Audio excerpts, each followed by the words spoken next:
Actually called IGBO today. IGBO, you know, which is wrong. They call them the Igbos or the Igbos.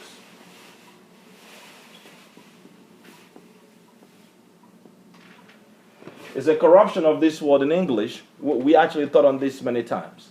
Now, this is the word that we're looking at today. In light of our teaching, the harvesting of the earth, the word we're looking at, this is the ku, kuf, kafel, or ku sound. Then you have the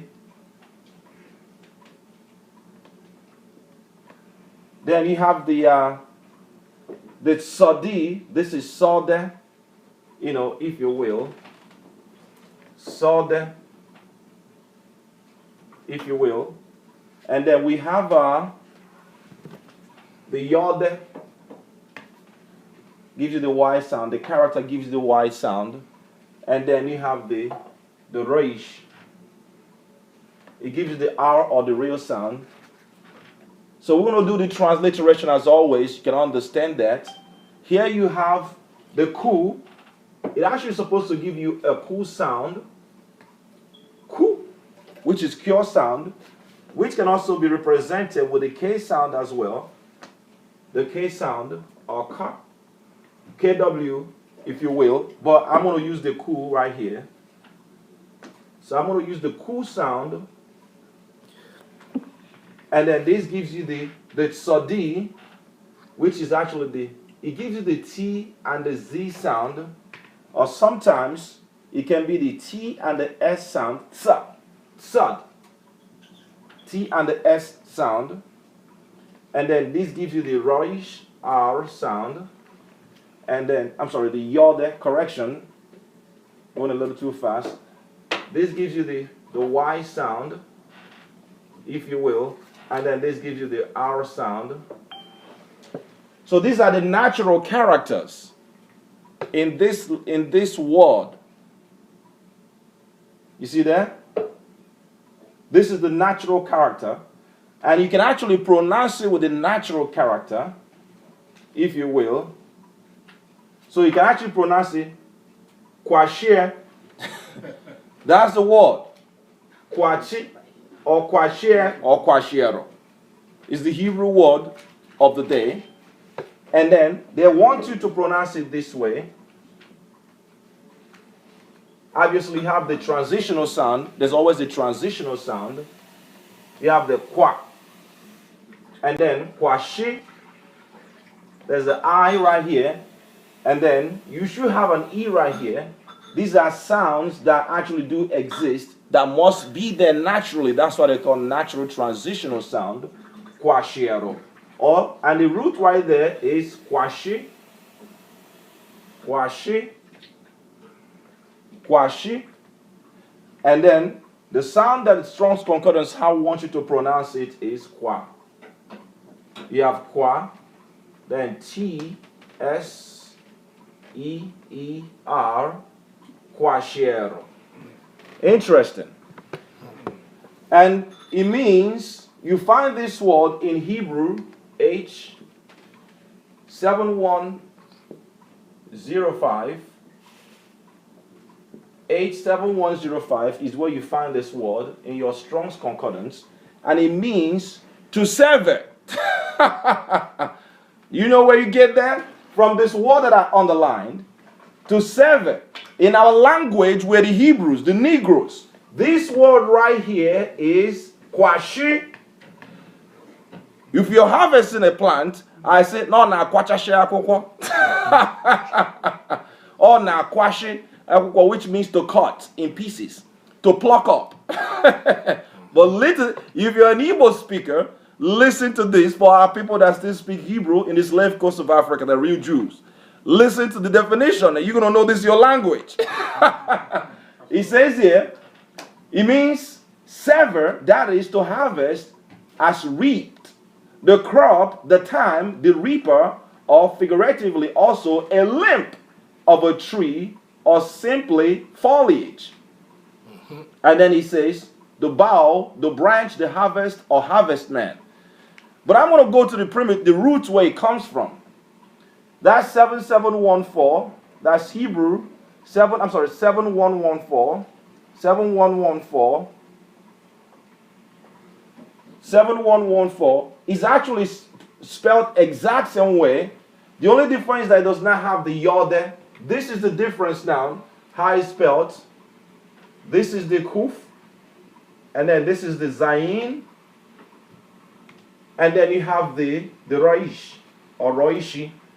This right here is kwashir or kwashiero. Or kwashir, which, again, the root right here is kwashi. You have the ku.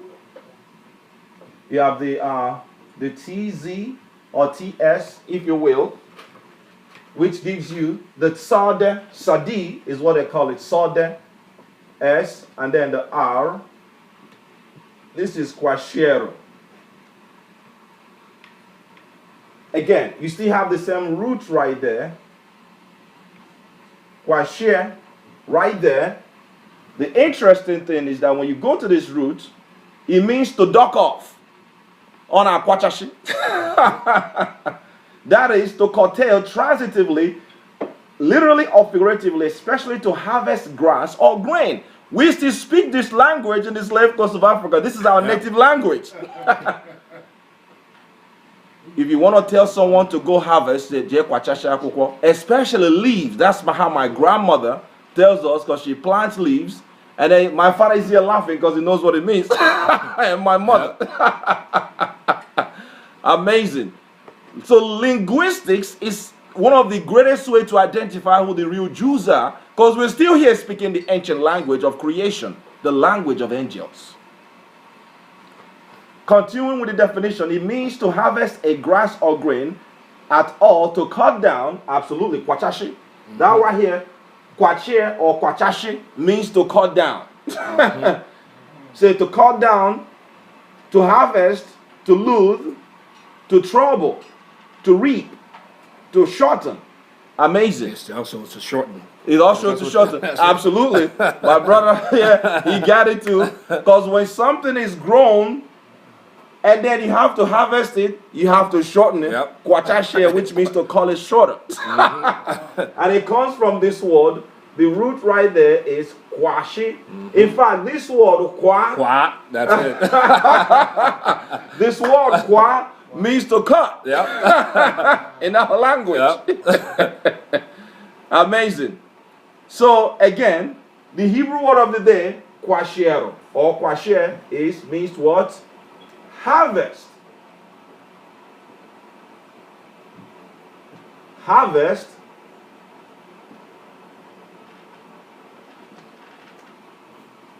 is the Hebrew word of the day. Why? Because the earth is being harvested, brothers and sisters. The earth is in peril and is being harvested. And we're being prepared for the harvest. We are planted in this earth to be harvested. So without any further ado, we will go into the teaching today, the harvesting of the earth. Another parable put he forth unto them, saying, The kingdom of heaven is likened unto a man which sowed good seed in his field. Which sowed a what? Good seed in his field. Go ahead. But while men slept, his enemy came and sowed tares among the wheat, and went his way. So evil and goodness growing together. Go ahead. But when the blade was sprung up and brought forth fruits, then appeared the tares also. Then appeared the what? The tares also. The tares also. The enemy sowed the tear, just like the master sowed the good. Because when we saw in Genesis, when we go back to Genesis, everything they planted was good. He's the greatest farmer. Just like us, the true Hebrews. If you're looking for the Hebrews, you find the farmers of the earth. Even though the industrialists have taken over the lands, taking over our crops, bringing GMOs. It's also part of the design agenda to cause much peril and starvation and famine in the earth, as before the flood. That's what the globalists and the capitalists are actually doing in Africa right now, and indigenous lands of the world. Go ahead. So the servants of the household came and said unto him, Sir, did not thou sow good seed in thy field? From whence then had it tares? Did you not sow good seed in thy field?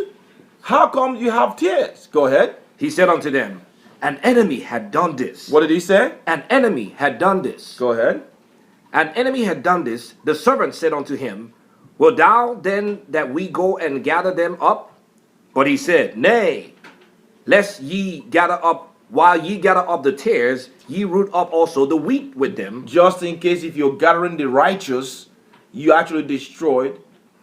Gathering the unrighteous, you destroy the righteous. So the Most High said what?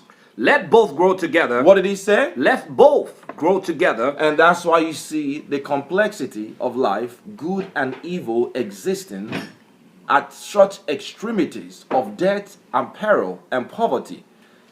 When you're looking at our people suffering across the world, in Jamaica and Haiti, across slave coast of Africa, I must reiterate there for the record.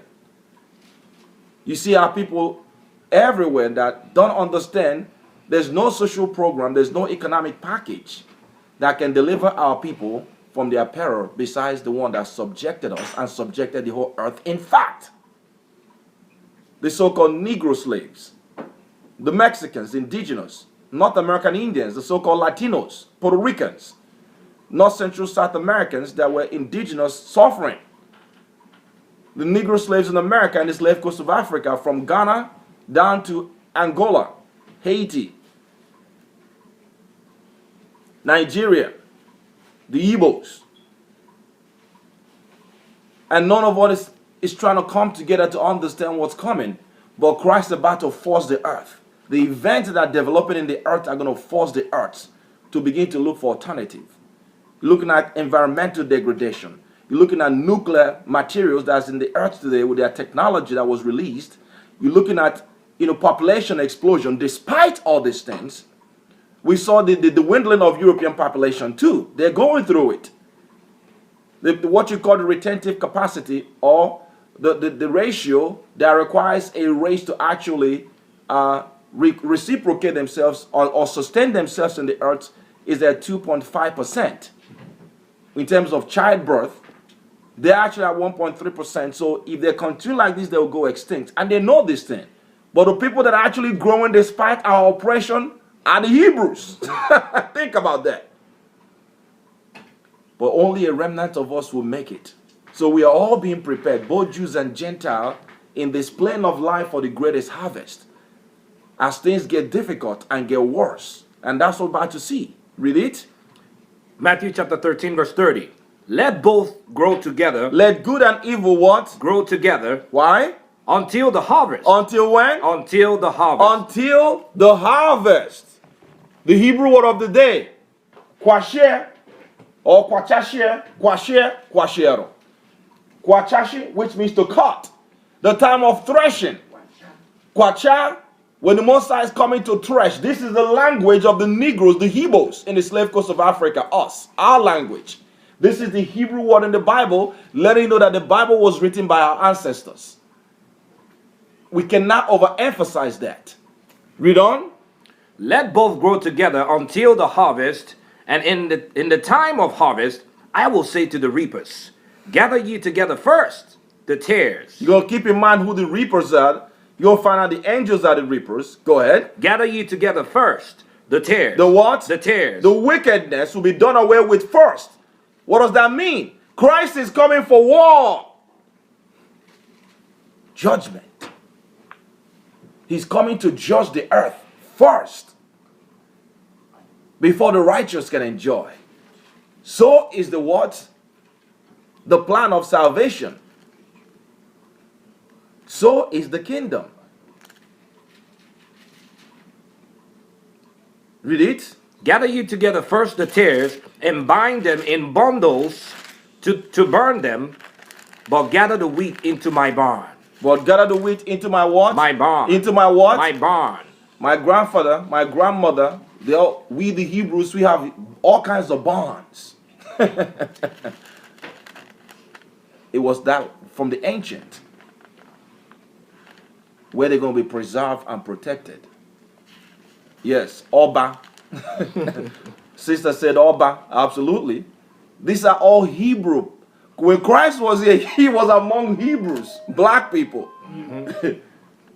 We saw in Bible dictionary, Zondervan Bible dictionary, where it tells you that the Hebrews are Negroes, are black. Last night's teaching. So it's not even up for debate anymore who the holy people are. We just need to get together and awaken ourselves for this great harvesting. Read it. That was done. Verse 30. That was verse 30, right? So with that now, let's go now to the beginning and see the master that set up the barn. The greatest barn is the earth, or the field of planting. The greatest field is this earth. Let's look at it. Genesis chapter 1 verse 1. Read it. Genesis chapter 1 verse 1. In the beginning, Elohim created the heaven and the earth. In the beginning, Boraishi Boro Boreto. That's in the Hebrew, our language. In the beginning, the powers divided as a formative process. They created what? The heaven and the earth. Shomayim, the lofty high place In Hebrew, the word mayim means a place that is high above. Mayenu. Shor mayim and what? And the earth. Irezi. So let's look at that. The field. We're going to look at the word for field. The word, what he created the heaven and the earth. So let's take a look at that. The Jews will let you know what that means. Us. Here is the word. In Genesis chapter 1, he tells you what he created. This is going to be synonymous to the same field that Christ is describing. What you're going to see that everything that happens that Christ was speaking is actually telling you a literal experience. He's describing the parables are real. The parables are living experiences. For example, the word irezi, this is the aleph in Hebrew, and then you have the roishi. It gives you the r, if you will, and then you have the ezi, irezi, irezi. This gives you the, here the R is being used as the A. This is irezi. And then you have the roishi. And then you have the TZ. This is the Hebrew, irezi. Amazing. And then you have the transitional sound that actually do exist here naturally. You find this in Hebrew 776, and it means to be firm, the earth at large. It means a country, a field, a ground, a land, a nation, a way, a wilderness, the world. In fact, we the Jews, we call this a Z. This right here is a Z. Right here is a Z or AZ. This TZ sound like, this TS actually sound like TZ. This is a Z. A Z. Or simply, AZ. AZ means outside, the expanse. In fact, when somebody comes from the villages, we say that, oh, Imezi, somebody from the deep villages or the deep wilderness or the forest.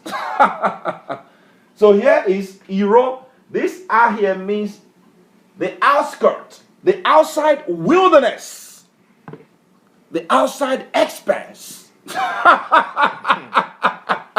Exactly what the Messiah is describing. He's describing what the Father did in the beginning in that parable. We have a sister from the tribe of Judah going nuts because she knows what this means.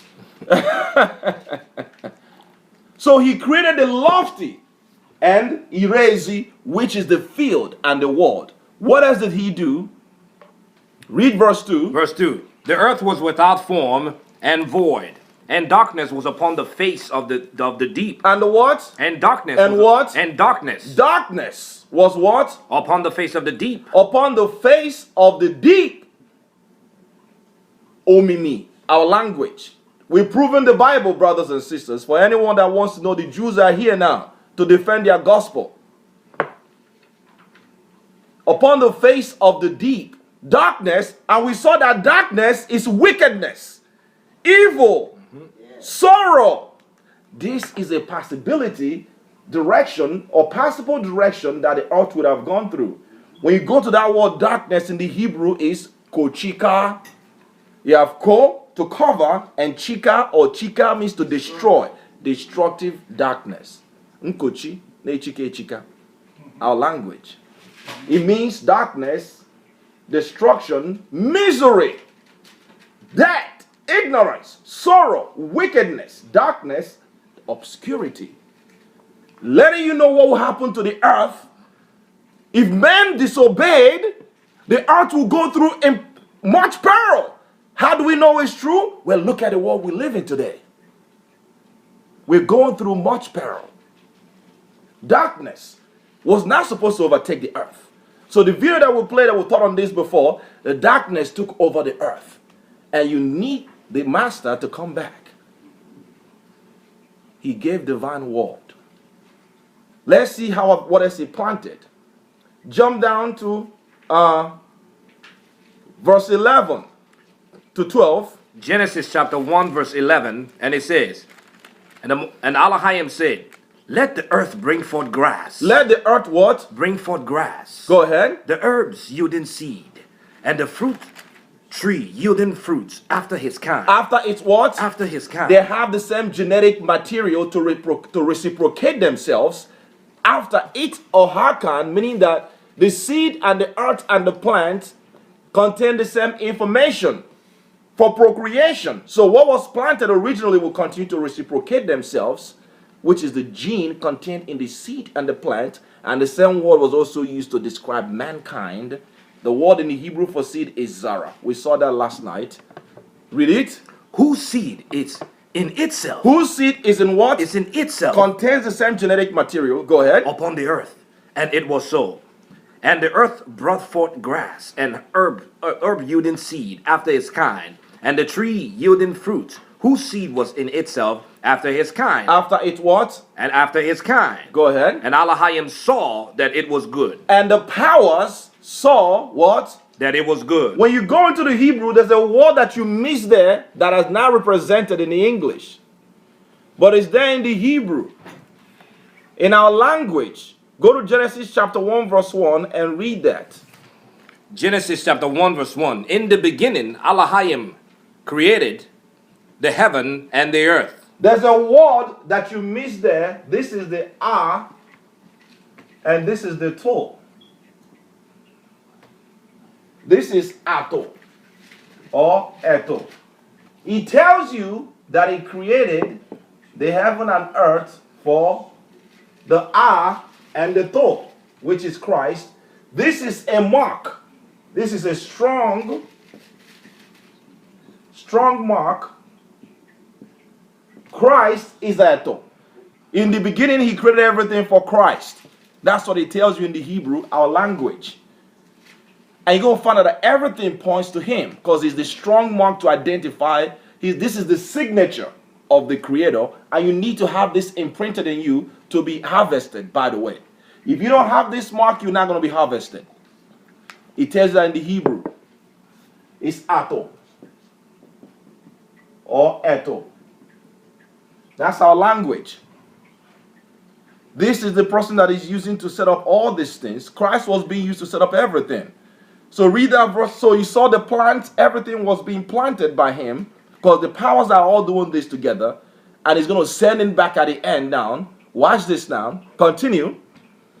Verse 13. Genesis chapter 1 verse 13. Genesis chapter 1. We read verse 1, 11 to 12, right? That's correct. Jump down to verse 20 to 21. Verse 20. Genesis chapter 1 verse 20. And it reads, and Elohim said, let the waters bring forth abundantly the moving creatures that had life. That had what? That had life. We saw the word for life. We've looked at this many times. The word for life in Hebrew is chi.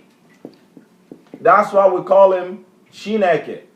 In Hebrew, this is chi. The chi that created life, that set up all this stuff. Elohim, Allah. Hayim, chi. Go ahead. Verse 20 says, and Elohim said, let the waters bring forth abundantly the moving creatures that had life, and fowl that may fly above the earth in the open firmament of heaven. And Elohim created great whales, and every living creatures that moveth, which the waters brought forth abundantly after their kind, and every winged fowls after its kind. And Elohim saw that it was good. And Elohim saw what? That it was good. Everything was good. He's setting his farm. The farmer is setting his farm. You see that? Mm-hmm. He set up the waters. Everything in the waters. Jump down to verse 24 and read down to verse 25. We're looking at what Christ is describing in what we read in Matthew chapter 13, Matthew chapter 13. Read it. Verse 24 says, and Elohim said, let the earth bring forth the living creatures. Let him bring forth what? The living creatures Chi, living creatures, come on. after his kind, cattle and creeping things, and beasts of the earth after his kind. And it was so. And it was what? And it was so. Everything is coming from this erasing from the earth. He's describing how he set up everything, the farmland. These are the things that you find in a true farm. Aquatic life, plant life, then you have mammals, all the different things that you find in a rich, luscious farm. Amazing. He's the farmer. What verse? Verse 25 now. Go ahead. And Elohim made the beast of the earth after his kind, and cattle after their kind, and everything that creepeth upon the earth after his kind. And Elohim saw that it was good. And saw that it was what? It was good. And saw that it was good. Now, he's making it for someone. Let's find out who he's making it for. Jump down to verse 26. 26 says, and Elohim said, let us make Let man. what? Let us. Let what? Let us. Let us. Why? Because it's the powers that are forming all this stuff. It was more than one. The word is Allah or Allah Yem. The powers them that gave the water of life, that gave everything. They said, let what? Let us make. Let us. Letting you know that there's more than one doing this stuff. Make what? Let us make man in our image, after our likeness. Go ahead. And let them have dominion over the fish of the sea, and over the fowl of the air, and over the cattle, and over all the earth, and over every creeping thing that creepeth upon the earth. And creepeth upon the earth. Go ahead. So Elohim created man in his own image, in the image of So Elohim. stop right there. Let's see when he formed them. Go to chapter 2 and read verse 7. But he's about to make his greatest creation, which is reciprocating himself. He's going to use this, the image, the eto. We saw Christ is the ato, the a and the to. This is the beginning. This is the first letter in the Hebrew, the first and the last. The beginning and the end is that image of creation that is going to use to create man in that image of this first thing that he formed, which is that the Christ mark, the vision, the concept, the idea for life. Read on. Genesis chapter 2 verse 7, and the Most High Power formed man out of the dust of the ground. Out of the what? Out of the dust of the ground. A black man from the what? Out of the dust of the ground. The word there is Alpha of the ground. Alpha Nime Adama. So he's forming man. When you go into the Hebrew, it tells you, oh yeah, Ahaya Alahayam, your child, no your child leto. It tells that he created for Christ, for the eto, mankind, for him and by him. Exactly what is being written in the book of John chapter 1 verse 1 down to 3. All things were made by him. Without him was anything made that was made. He formed man for Christ. Or he formed man through Christ, through the eto. And what happened? And this time there was no life. Come on. And breathed into him, into his nostrils, the breath of life. The breath of what? The breath of life. The breath of Christ. Chi, because that life is the chi. He breathed chi, consciousness. And the word there is Neshama Maluchi, which is the word for consciousness. So you have the big chi or big life that's giving us life to exist in this dimension. This is the greatest planting that he planted that will be harvested one day. That's why we say in Hebrew, we call it Elu Owa. The word Owa is the Hebrew word for this earth. You can use Owa or Az or Irezi. We are all sojourners in this plane of existence because we're breathed into this plane of existence where there's much sorrow and peril.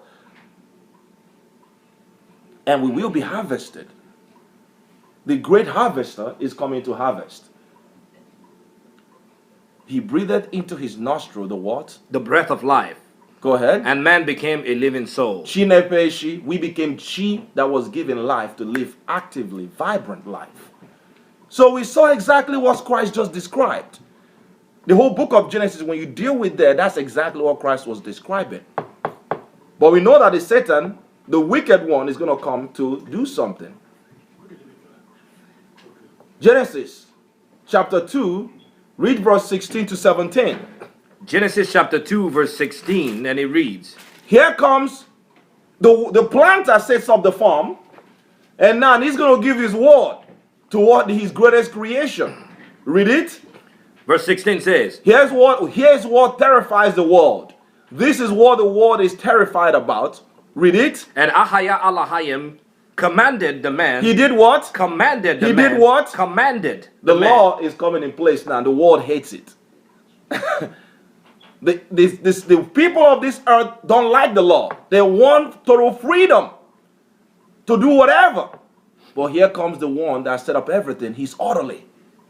He commanded the man what? Saying, of every tree of the garden thou mayest eat freely, but of the tree of the knowledge of good and evil thou shalt not eat of it. Why? For in the day that thou eatest thereof, thou shalt surely die. So now we see choices now.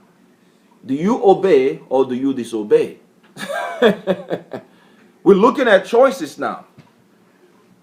With choices now comes what? The possibility to disobey. And also judgment when you disobey. And reward that comes with that. These are all eternal things that were set up from the very beginning. He commanded Adam, saying, don't deal with this level of information. There's something that is in this thing that will expose that darkness that was in the beginning, that will make the earth in much sorrow and peril. And look at the earth today. People can't even find something to eat. If you lose your job right now, you're homeless because you're 2 paychecks away from being homeless. And the corporation are controlling all these resources now, and they placed a price tag on all these things that were supposed to be free. The water is free, the water is free, the air is free, the plants are free, the eggs that come from chicken, they're all free.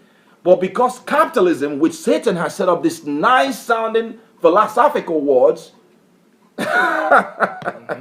because the Most High did not set up this world not to rule it, he set it up to rule it. But we know here comes something that had to happen. Man will fall. So commandments, as we saw, Apostle Paul tells that the commandment is intended for life. The reason why he gave us the commandment is to get the tree of life. We've taught on that many times. I don't want to dwell on this. Jump down to verse 3. Chapter 3, verse 1. So now there's a possibility for sin now, for man to fall. So the intended, Apostle Paul said in Romans that the commandment is intended for life. So if we obeyed, we would have gotten life, and man would have maximized his full potential. And that's what the existentialist and the scientific community is trying to tell us that we can achieve through Satan. We can recreate ourselves. We can use science to take ourselves to that dimension when the Most High subjected everything to death and decay and entropy because of our disobedience. Read it. Genesis chapter 3, verse 1. Now the serpent was more subtle than any beast of the field. Most one month. More subtle than any beast of the field. Now when you look at the word for serpent, we saw it's nakoshi, and in our language, he is the prognosticator. He's the one that brings experimentation. He brings science. Let me read that in the Hebrew. That's chapter 3, right? Yeah, Genesis chapter 3, verse 1.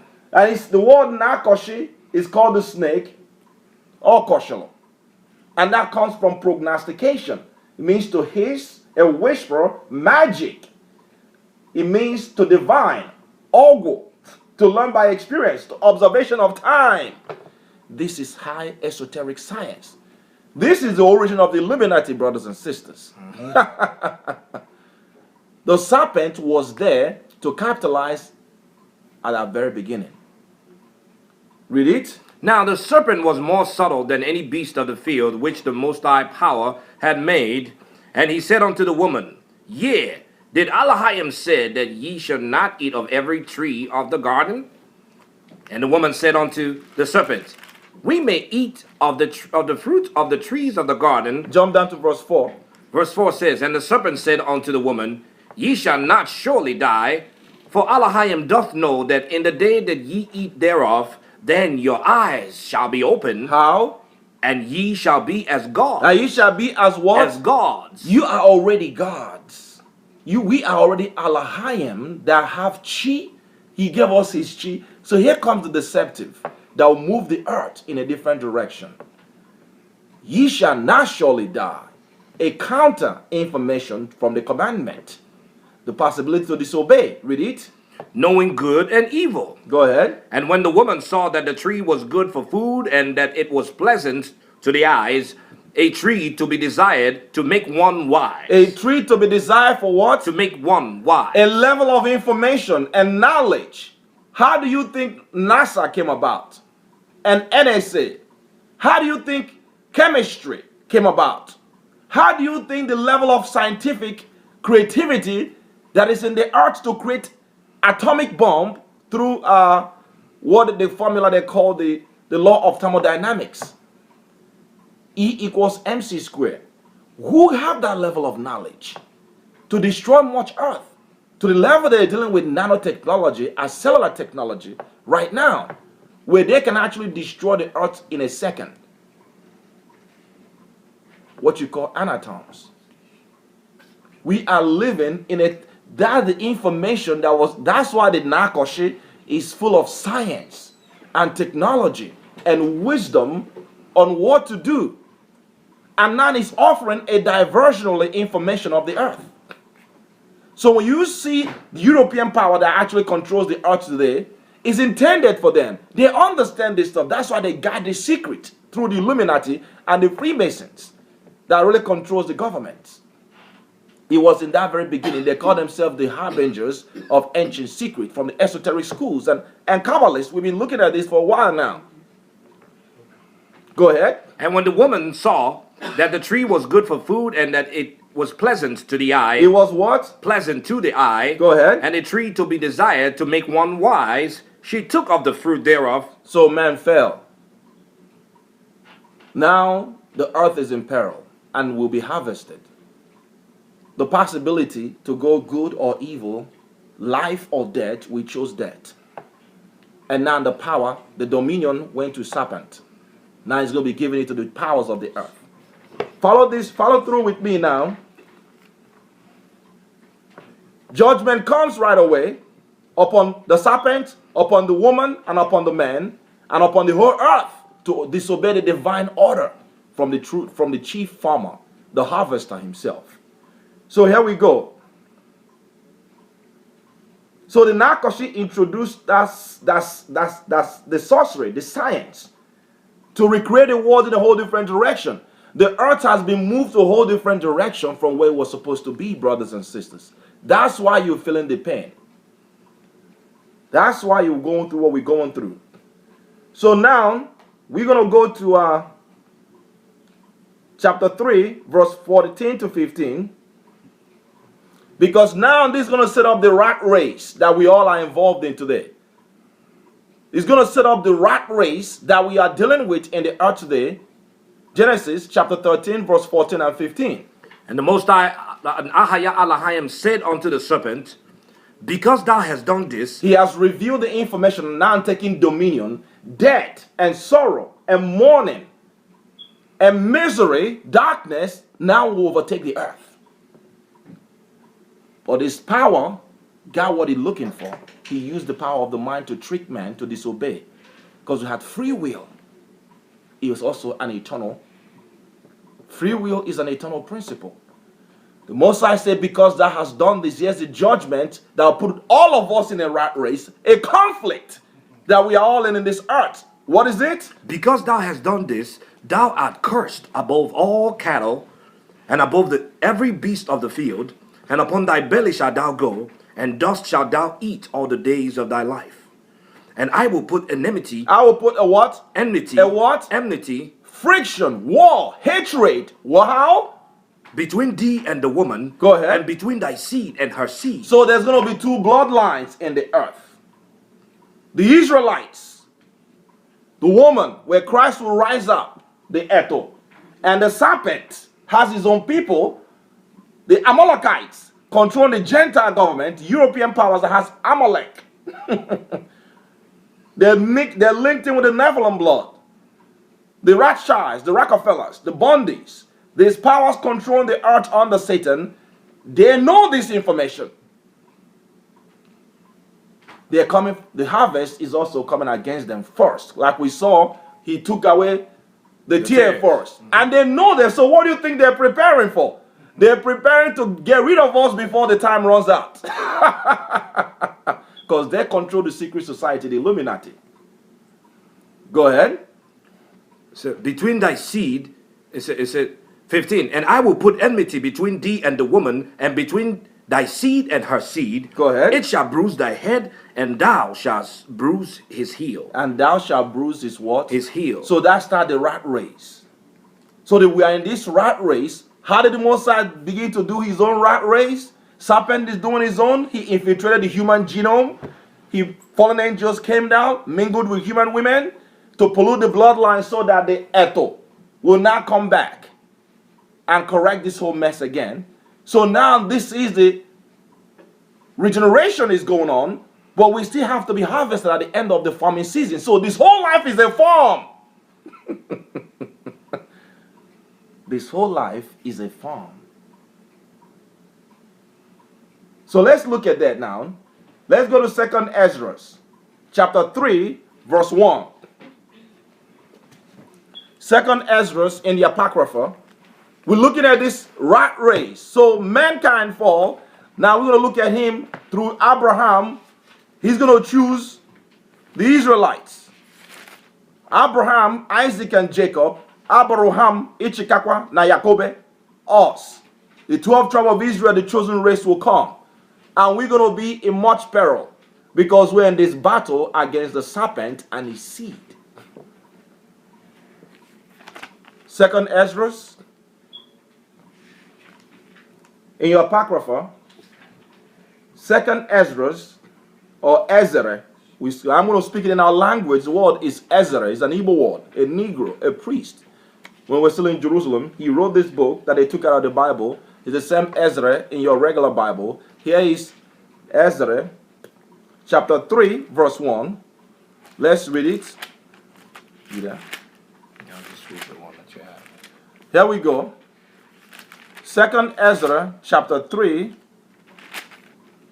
verse 1. Let's read it here. Go ahead. So if you have your own, please open it up. We're going to be spending a little more time here now. Chapter 3, verse 1. Go ahead. Chapter 3, in this guy too. Verse 1. And it reads, in the 30th year after the ruin of the city, I was in Babylon. After the what? After the ruin of the city, The destruction of Jerusalem. You're going to find out that because we could not keep the commandment, just like Adam couldn't keep the commandment, we will be destroyed as a nation. After the destruction of Babylon, what happened? I was in Babylon and lay troubled upon my bed. This is ancient Babylon. In modern day Iraq today, Ezra, the one that defends, the word Ezra means to defend, to protect, or help, our language. These are all our ancestors, brothers and sisters.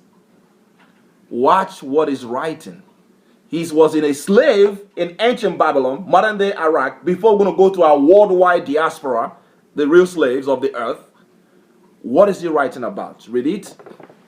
I lay troubled upon my bed, and my thoughts came over my heart. For I saw the desolation of Zion. I saw the what? The desolation of Zion. Just like the Most High judged the man, judged the woman, put the earth in peril, we are going to be given the law, and we will be desolate because we broke it. And that's what he's actually dealing with now. He was there witnessing us being destroyed, the first temple. Go ahead. And the wealth of them that dwelt at Babylon. And the people in Babylon, full of wealth, just like us today. You come to America, you go to high district parks, you go to high high affluent neighborhood, then you see our people in the ghettos.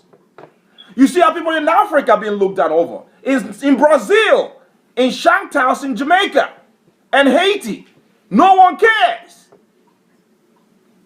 We don't even care. But Ezra cared then. Read it. For I saw the desolation of Zion and the wealth of them that dwelt at Babylon, and my spirit was sore moved, so that I begged to speak words full of fear to the Most High. This is the high priest. What is he speaking? And said, O Ahiah, who bearest rule, thou speakest at the beginning when thou didst plant the earth. When thou did what? Plant the earth. Did what? Plant the earth. The earth was planted in the beginning. Think about that.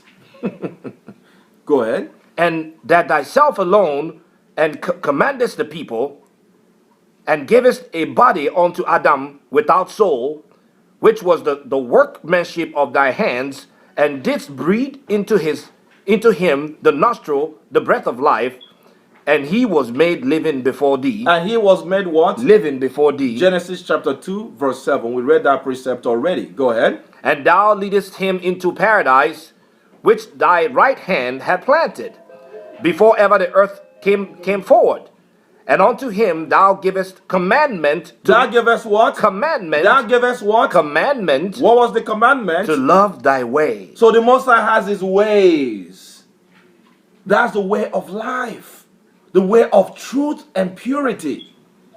To love thy ways, come on. Which he transgressed. Which he what? He transgressed. Go ahead. And immediately thou appointest death in him. Thou appointest what? Death in him. Who did that? The Most High. Ahaya, the Messiah, Christ. Go ahead. And in his generations, of whom came nations, tribes, people, kindreds out of number. Go ahead. And every people walked after their own will. So starting from that time to the time of Babylon, people have been dealing with their own ways even before Abraham was born. But Moses has a holy bloodline in the earth. But the rest of the world has been disobedient to the holy ways. Go ahead. And every people walked after their own will, and did wonderful things before thee, and despised thy commandments. And despised thy what? Thy commandments. The Chinese hate the commandments of the Most High. The Arabs hate the commandments of the Most High. The Caucasians, definitely, they're the leaders of the world to lead people to apostate, especially the powers controlling the world on their government. We're not speaking about regular people. We're speaking about their hierarchy that really controls them. So each individual must live and actually follow the power of the Holy Scriptures, our power, the God of the Igbos. The Persians hate the commandments. All the Gentile governments, the true Africans, the Egyptians and the Ethiopians, they hate the righteous ways. The Most High is going to set a people, a bloodline that is preserving to harvest at the end. The Hebrews, the Israelites, us. Come on. Verse 9. And again, in process of time, thou broughtest the flood upon them that dwellest in the world, and destroyest them. And it came to pass in every of them that as death was to Adam, so was the flood to these. Nevertheless, one of them thou leftest, namely Noah, Go ahead. with his household, of whom came all righteous men. And it happened that when they that dwelt upon the earth began to multiply, and had gotten them many children, and were a great people, they began again to be more ungodly than the first. To be what? More ungodly than the first. Go ahead. Now when they lived so wickedly before thee, thou didst choose thee a man from among them. That did choose what? Choose thee a man from among them. He's showing you how he's selecting a bloodline. Where did Eto will come from? The Savior, the sign that is set up from the very beginning, will rise up from. Who is this man? Read it. Thou choose thee a man from among them, whose name was Abraham. Him thou lovest, and unto him only thou showest thy will, and madest an everlasting covenant with him, promising him that thou wouldst never forsake his seed. That will what? Never forsake his seed. So what was the battle in Genesis chapter 3, verse 14 and 15, particularly in verse 15? It was the battle of bloodlines. There's a bloodline in this earth that the Most High is preserving to be harvested. There's also a lot of Gentiles that he also want to harvest equally.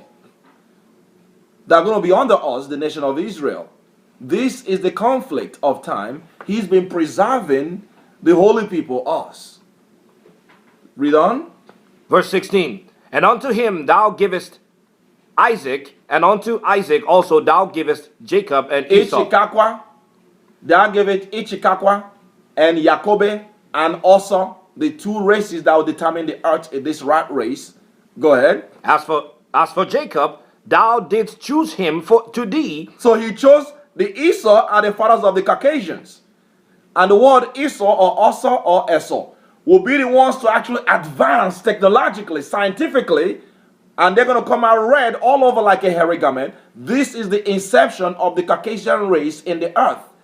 Their hierarchy will link in with the powers of darkness to set up the Illuminati that controls the earth, the Amalek, the Jewish Zionists controlling the earth today. That actually have their hands in our slavery.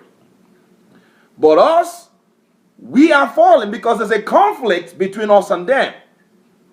The Negroes, the Latinos, so-called Native Americans, American natives, the so-called Indians that have been decimated by the European powers. This is the conflict of the earth that they don't want us to know. The true record of world antiquity. Read it. As for Jacob, thou didst choose him to thee, and put by Esau, and so Jacob became a great multitude. And Jacob became a what? A great multitude. The 12 tribes. Go ahead. And it came to pass that when thou leadest his seed out of Egypt, thou broughtest them up to the Mount Sinai. So we see we went into slavery. As always, became a nation out of slavery. Always going through slavery. Go ahead. Verse 18. And bowing the heavens, thou didst set fast the earth, movest the whole world, and madest the depth to tremble, and tremblest the men of that age. And thy glory went through 4 gates of fire, and the earthquakes, and of the wind, and of cold, and that thou mightst give the law unto the seed of Jacob. That I might give the what? The law. The what? The law. The righteous regal law to who? Unto the seed of Jacob. Of Jacob. This is the same law that was given to who? Adam. His precepts, his ways that he told Adam to love my ways. The same thing now he's giving it to the. Now you see the bloodline that he chose.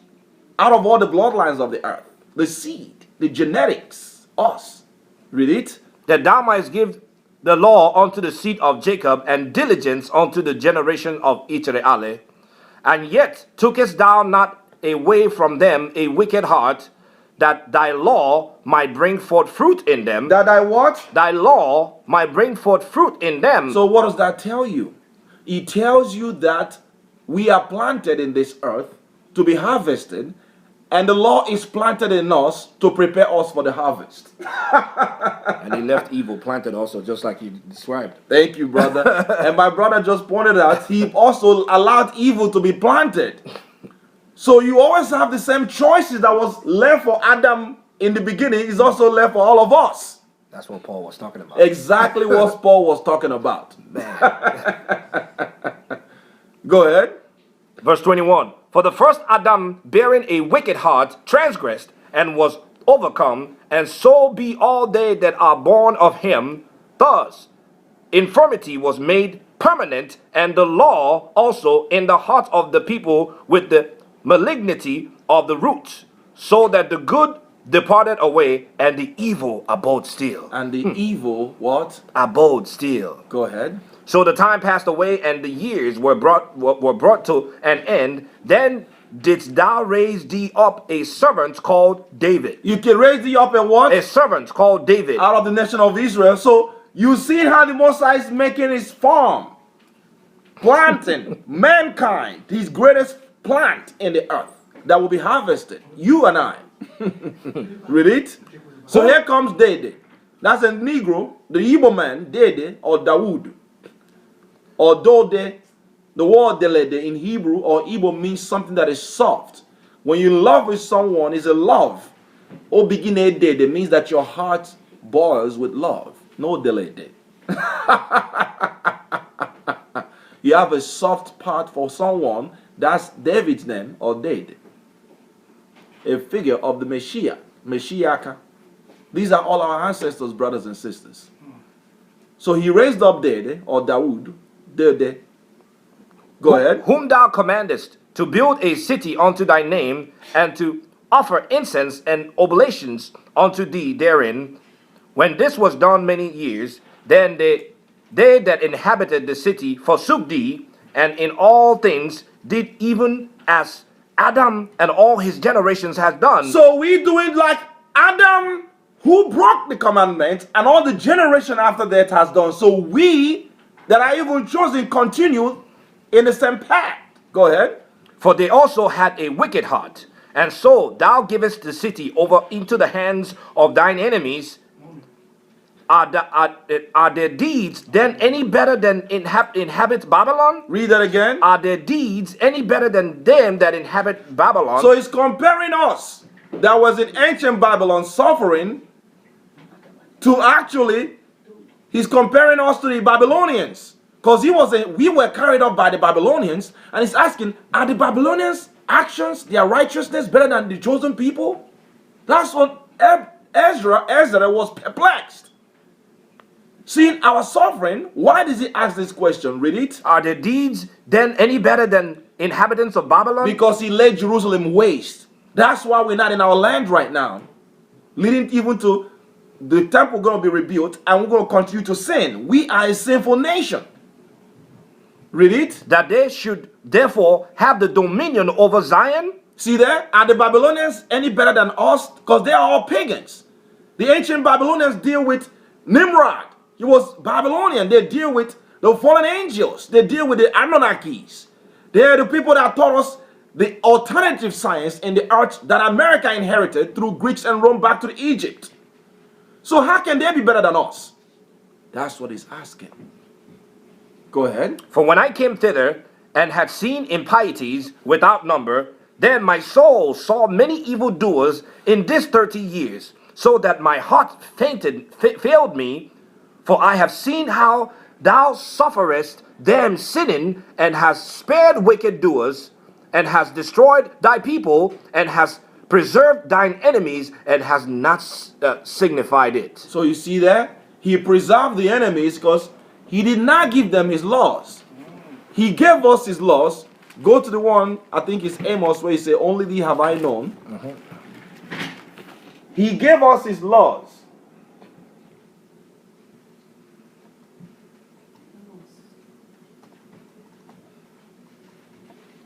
He gave us his laws. We are the only nation that he knows.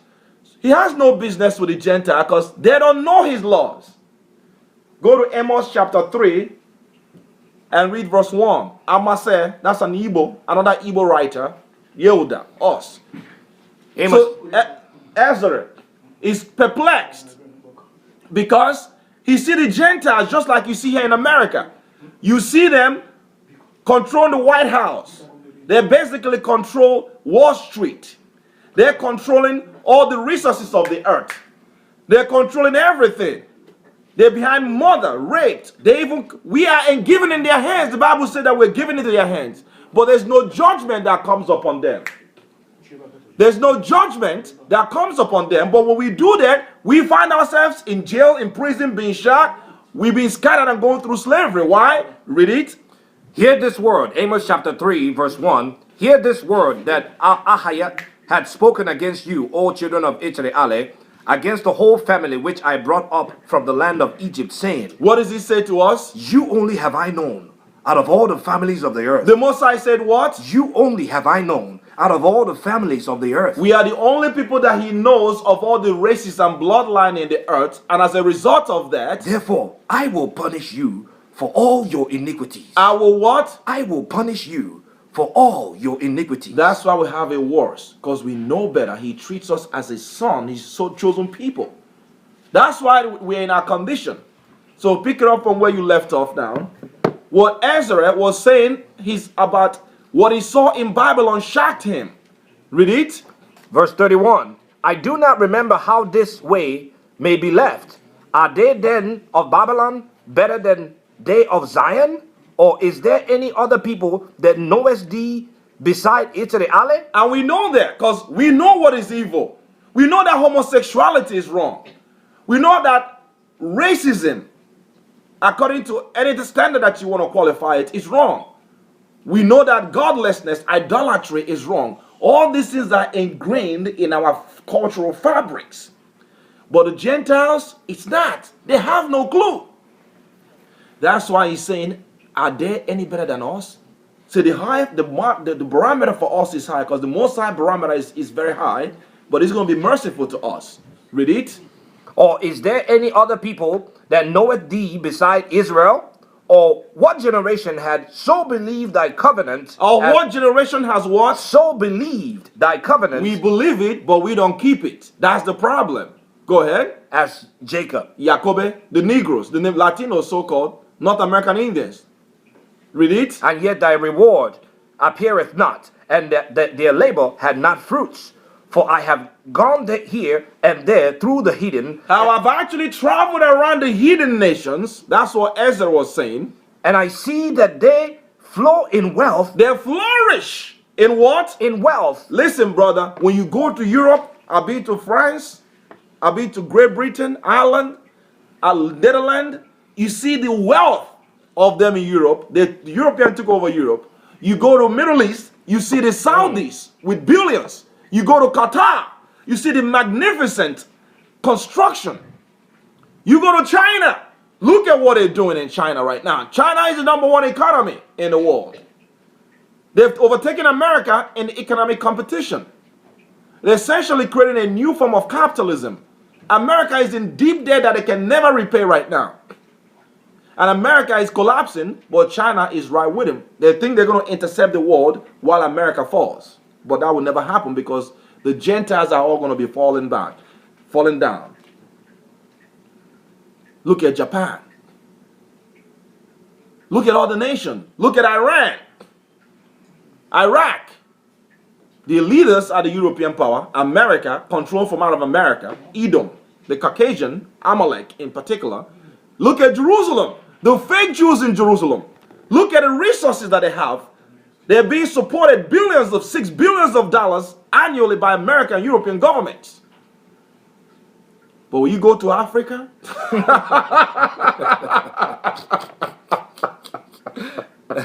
we are suffering, especially in the slave coast. The ones in Jamaica think they're learning the Western ways, but they know things are hard over there in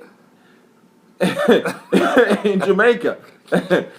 In Kingston. That's what Morrison said. Yes. We're suffering. We're suffering. Man. Here in the ghetto in America, you see our children everywhere. We are still a nation scattered. That's what Ezra is saying. So who's speaking on behalf of our people and bringing forth this real truth to enlighten us for the harvest? None of our leaders are doing that. Read on. I have gone here and there through the heathen, and I see that they flow in wealth, and think not upon thy commandment. And think not upon what? Upon thy commandment. And that's why they infiltrated Christianity, but they know they don't really believe it. Because they're not teaching the commandments. You have to teach the commandments of Christ and believe in his blood that he sacrificed for the nation of Israel and raise the people of Christ back up. But they're not doing that. They're oppressing us. Read it. Weigh thou therefore our wickedness now in the balance, and theirs also that dwell in the world, and so shall thy name nowhere be found, but in Israel. But in what? But in Israel. You weigh our righteousness and weigh theirs in balance, and you find that we've been better than the Gentiles. He's right. We know what is right, but we just don't do it consistently. As a nation, we've been destroyed completely. Since King Solomon and David collapsed, we've been in a fast decline to where we are in total peril. And the earth with us in peril. Environmentally, economically, socially, by every means. Immorality has exploded from that darkness from the very beginning. Read on. Or when was it that they which dwell upon the earth have not sinned in thy sight? or what people had so kept thy commandment? Thou shalt find that Israel by name had kept thy precepts, but not the heathen. But not the what? But not the But heathen. not the heathen. That's the case that Ezra was actually making a case to the angel of the Most High. Why can we not have a position, a take among the heathens? Are they that better than us? He did not understand that the Most High set up two types of people. And it has a time to harvest. Like we said, the good and the evil are all growing together. So go now to chapter 5 and pick it up from verse 14. We read 2nd Ezra chapter 5, right? Yes, verse 14. Verse 14 says, I'm sorry, verse 2nd Ezra chapter 5, verse 14 to 30. Read that. Then I awake, and an extreme fearfulness went through all my body, and my mind was troubled, so that it fainted. So the angel that was come to talk with me, Because he was going through fasting and prayer. And the Most High sending his angel to answer all his questions. This is one of the greatest dialogue, almost like a soliloquy sometimes, of this intense dialogue between the angel and the high priest of the nation of Israel, Ezra. Read it. So the angel that was come to talk with me held me, comforted me, and set me up upon my feet. And in the second night it came to pass that Salathiel, the captain of the people, came unto me, saying, Where hast thou been? And why is thy countenance so heavy? Knowest thou not that Israel is committed unto thee? Knowest thou not that what? Israel is committed unto thee He is the one that Israel is committed into, the high priest, in the land of their captivity? while we were serving slavery and bondage in ancient Babylon. Read it. Up then and eat bread, and forsake us not as the sheep, as the shepherd that forsaketh his flock. Go ahead. In the hands of cruel wolves. Then said I unto him, What verse? verse 19. Go ahead. Then said I unto him, Go thy ways from me, and come not nigh me. And he heard what I said, and went from me. And so I fasted 7 days, mourning and weeping, like as Uriel the angel commanded me. That's Ore Allah. That's an Igbo name. All the angels bear Igbo names. Ore Allah, which is Hebrew. The fire, the angel of fire. Ore, Okunerere. Ore Allah. Ore are the fire of the land, of the fire of the creative force. Read it. And after 7 days, so it was that the thoughts of my heart were very grievous unto me again, and my soul recovered the spirit of understanding, and I began to talk with the Most High again. Let's find out what he's saying. Read it. And said, O Ahaya, thou bearest rule over every wood of the earth, and all the trees thereof, that thou hast chosen thee only one vine. Of all the woods, the Most High is still choosing one vine, the farmer, come on. And of all the lands of the whole world, thou hast chosen thee one pit. All the lands of the earth, the Most High has chosen him one pit to dig in, the farmer, come on. And of all the flowers thereof, one lily. Of the flowers, he chose one lily. And of all the depths of the sea, thou hast filled thee in one river. Or the depth of the sea, he is cultivated in one river. And of all the builded cities, thou hast hallowed Zion unto thyself. All the builded cities, he has hallowed what? Zion. Zion for himself. Our homeland. We are the children of Zion, brothers and sisters. We need to wake up for the harvest. Read it. And of all the fowls that creeped, that created, thou hast named thee one dove. And of all the cattle that are made, thou hast provided thee one sheep. Come on. And among all the multitude of peoples, thou hast gotten thee one people, and unto Of this all the multitude of all the races of the earth, that have what? thou hast gotten thee one people. One what? One people. One what? One people. One people. Who are these people and what happened to them? And unto this people whom thou lovest, thou givest a law that is proved of all. The law that is approved of all, our regal law that they're telling us in these churches by the luminous churches that we shouldn't keep the laws. But there's the same law that will lead us to life. Read it. And now, O Ahiah, why hast thou given this one people over unto many, and upon the one root hast thou prepared others? And why hast thou scattered thy only one people among How many? have thou scattered thy what? Only one people among Only many. one people among what? Among many. All the races. Because of our disobedience. We disobey consistently. We need to figure out how to pull together for the great harvest. Quashare. Read it. And they which did gainsay thy promises and believe not thy covenants have trodden them down. See, the Gentiles that didn't even believe have brought us low. The Babylonians, the Caucasians, the Arabs, the Chinese, all the Gentile nations have been partaking in the destruction of our people. He tells that in Psalms chapter 83, identify all the nations that have trodden us down. Read it. If thou didst so much hate thy people, yet shouldest thou punish them with thine own hand? How come you did not punish them? Why did you have to allow the nations to destroy us? Why didn't you allow the nations? Why did you allow the nation to destroy us? Read it. Now, when I had spoken these words, What verse? verse 31. That stop right there. Okay. So we have been destroyed as a nation. Why? He chose us as a farmer select. Oke Chineke. We are his portion, his inheritance. And he allowed us to be scattered among the Gentiles.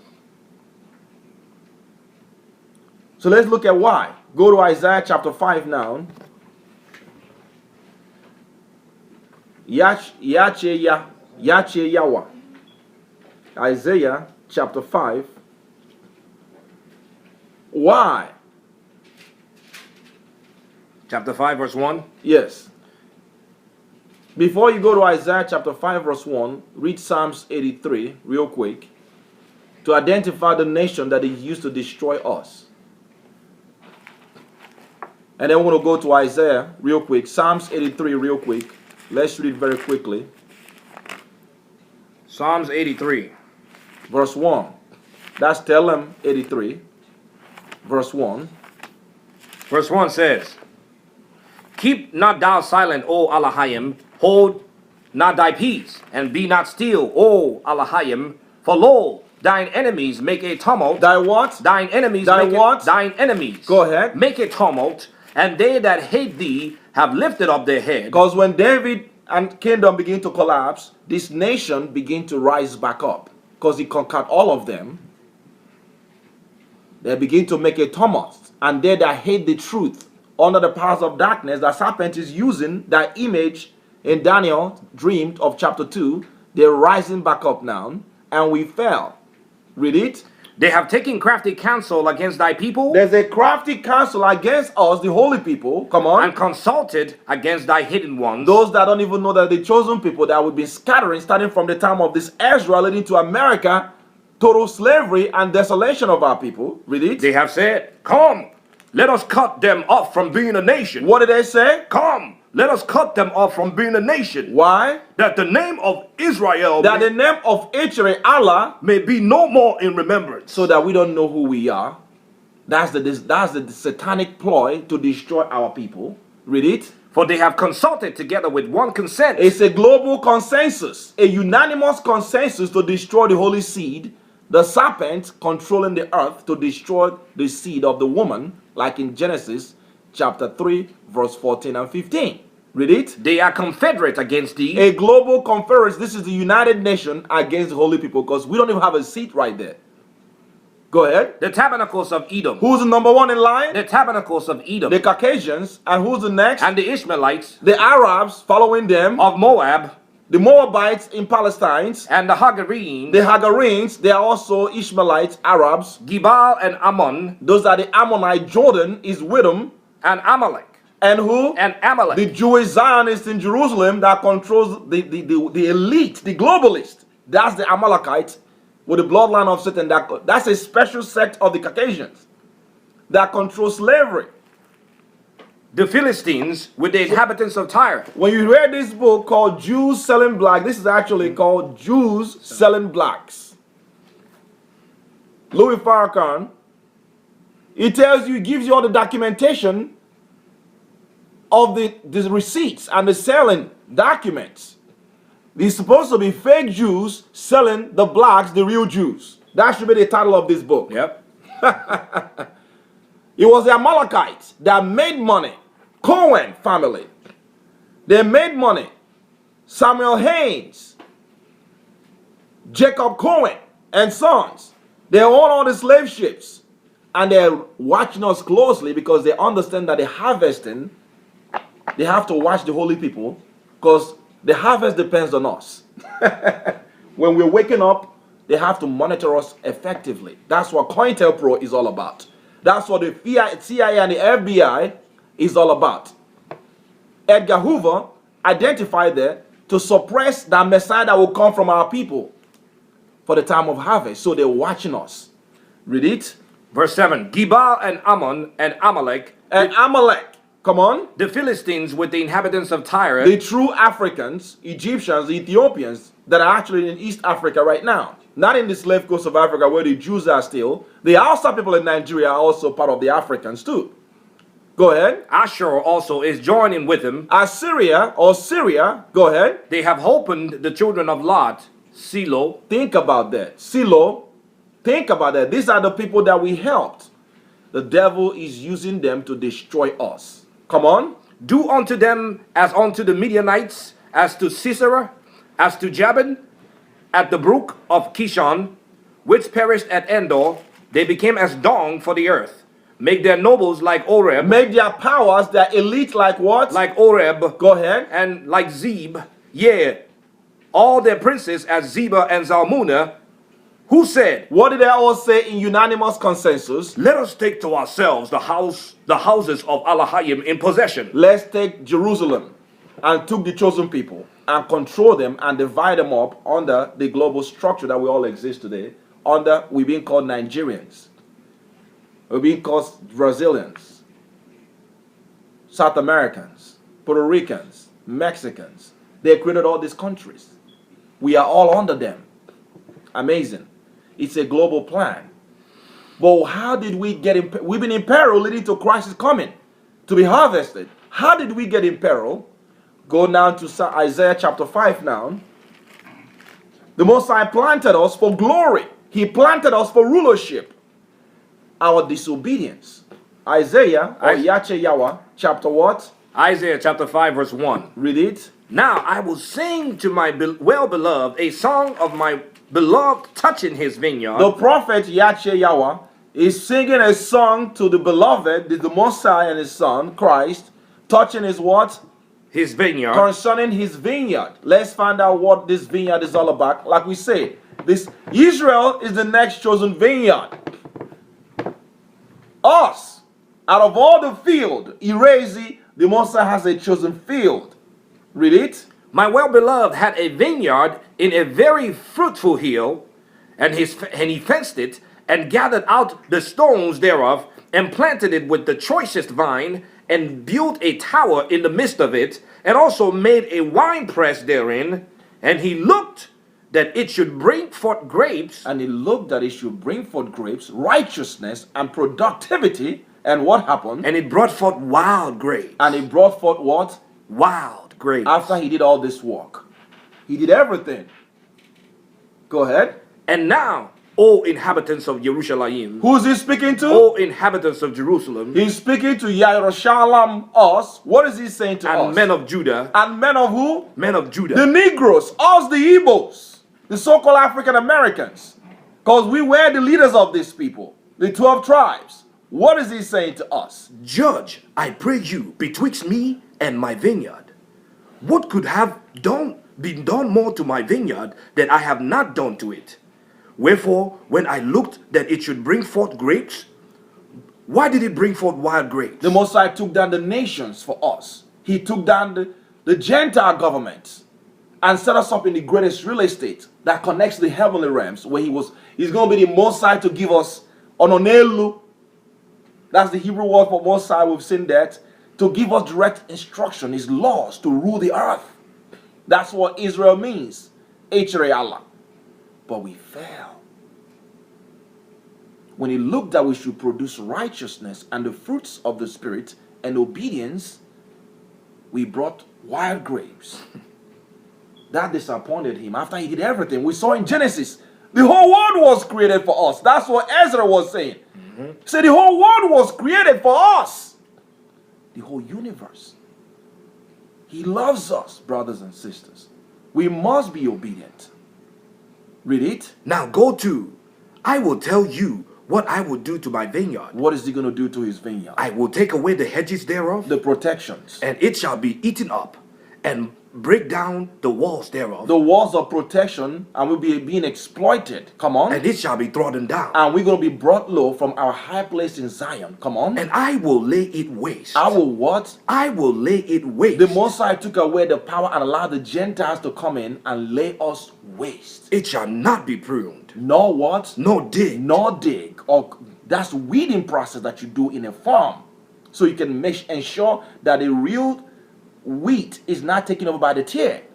It shall not be pruned, nor what? Nor dig. Nor digged. Why? But there shall come up briars and thorns. Wickedness and evil.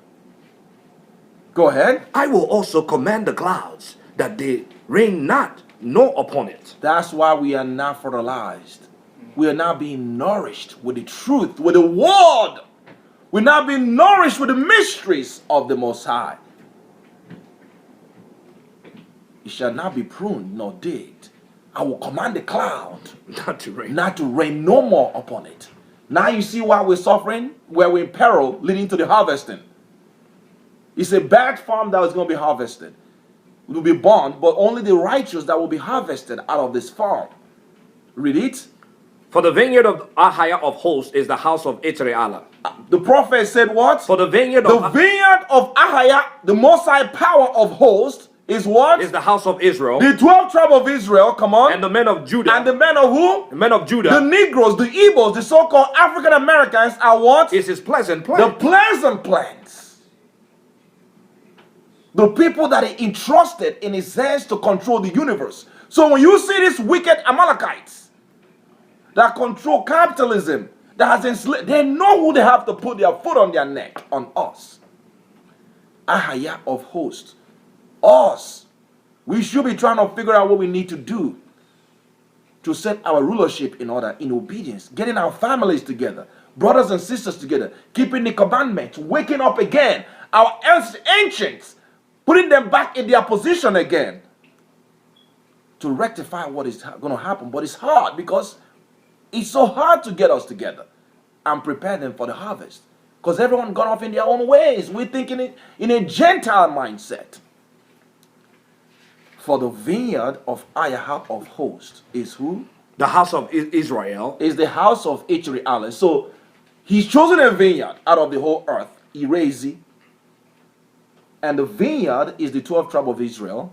And out of the 12th tribe of Israel, read on, The men of Judah the Negroes, the Igbos are what? is his pleasant plant. The pleasant plant. Come on. And he looked for judgment, but behold, oppression. He looked for judgment and beheld oppression. For Come on. righteousness, but behold, a cry. And behold a what? A cry. You go to Africa right now, our people are still dealing with voodoo and witchcraft. Some are running in the churches. The same thing that we did in Jerusalem, we're still doing in Africa right now. You have people trying to accelerate the social ladder. Your own very family member will put magic spell on you. Because that's why listen, man, we gotta clean ourselves up as a nation. What's happening to us is happening as a reason. You come in the ghettos here, they have brought gangs, guns, alcohol, homosexuality, and we shooting each other now in the hood over sneakers.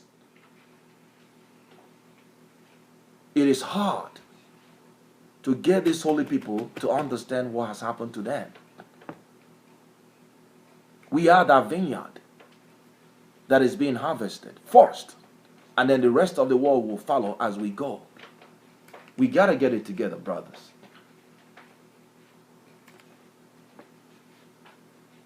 Go to 2nd Ezra chapter 11 verse 1. Chapter 11, right? 5, 6, 7, 8, 9, 10,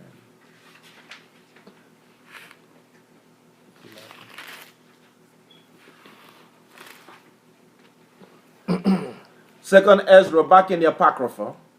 So we saw the Most High has created a whole worldly farm, and inside there he creates the vineyard out of the farm and allowing the wheat and the tear to grow.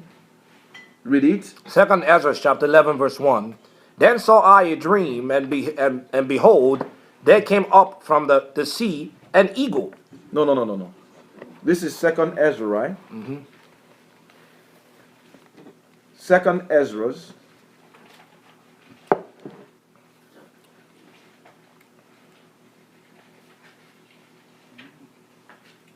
Second Ezra chapter 11 verse 1 to 7. This is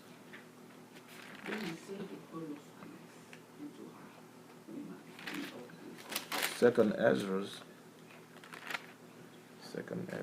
Okay, chapter. Second Ezra's chapter 1. Chapter 1. I mean chapter 11. 11, right? XI. I'm missing a precept here. I don't know if I'm trying to show. 1 second.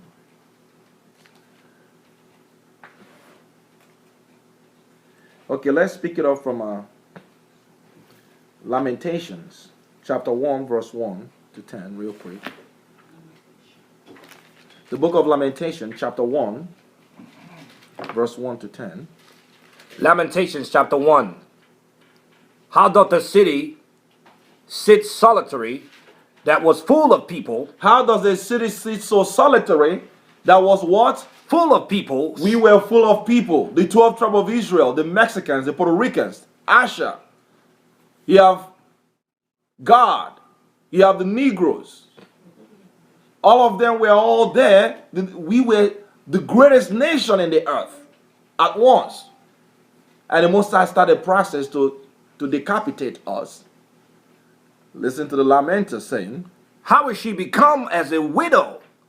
She that was great among the nations. she that was what? Great among the nations.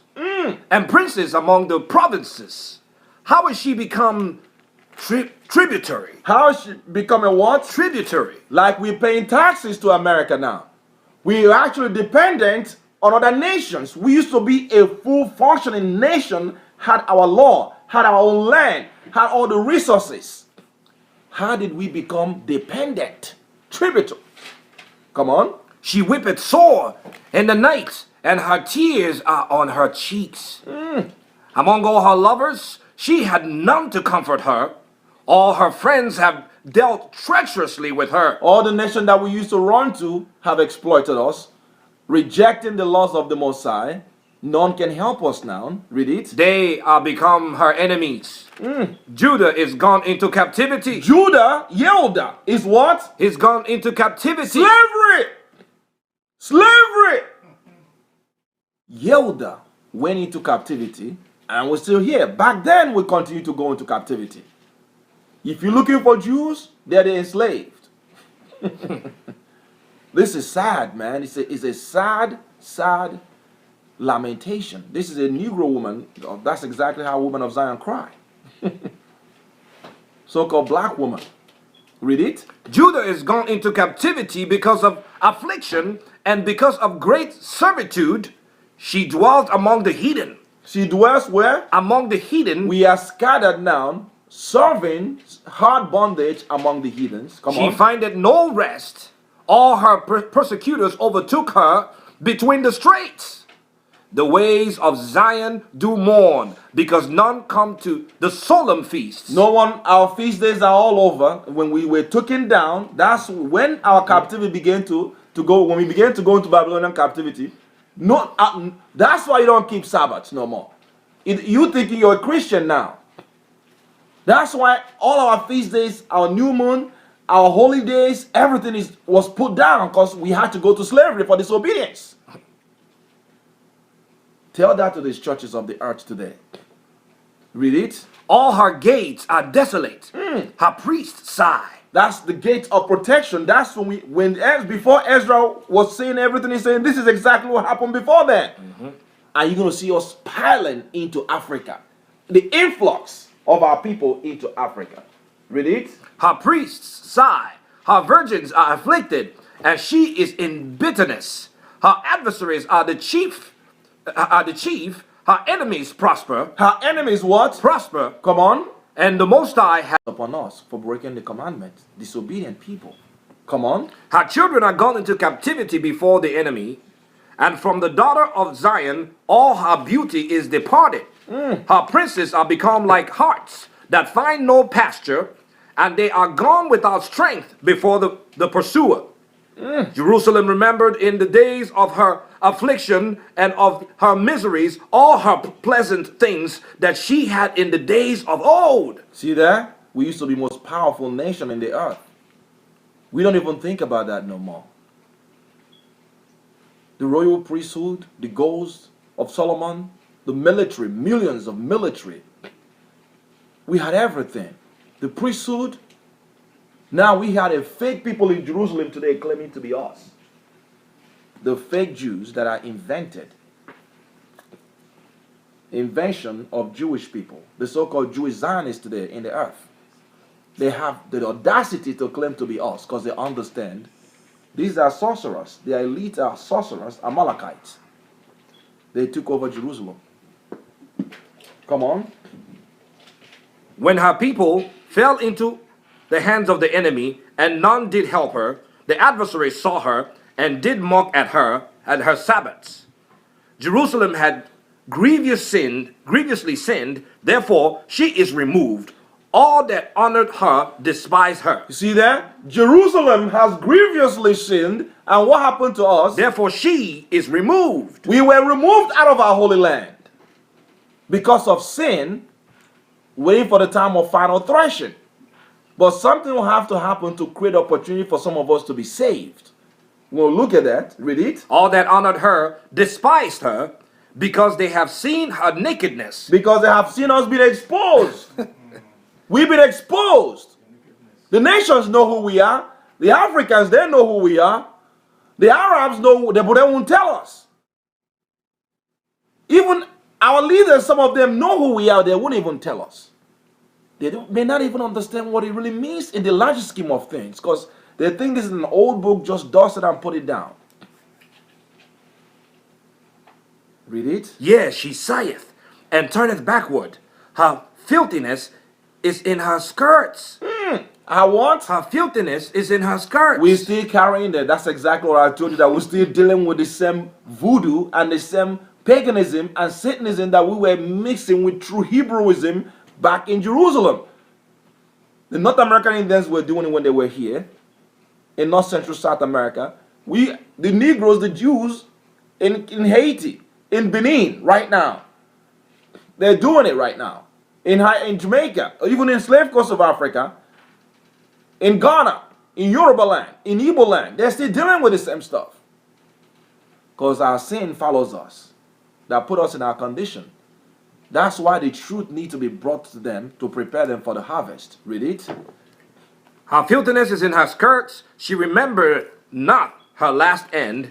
Therefore, she came down wonderfully. She had no comforter. O Ahaya, behold my affliction, for the enemy had magnified himself. Stop right there. The enemy, the globalists, are looking down on us.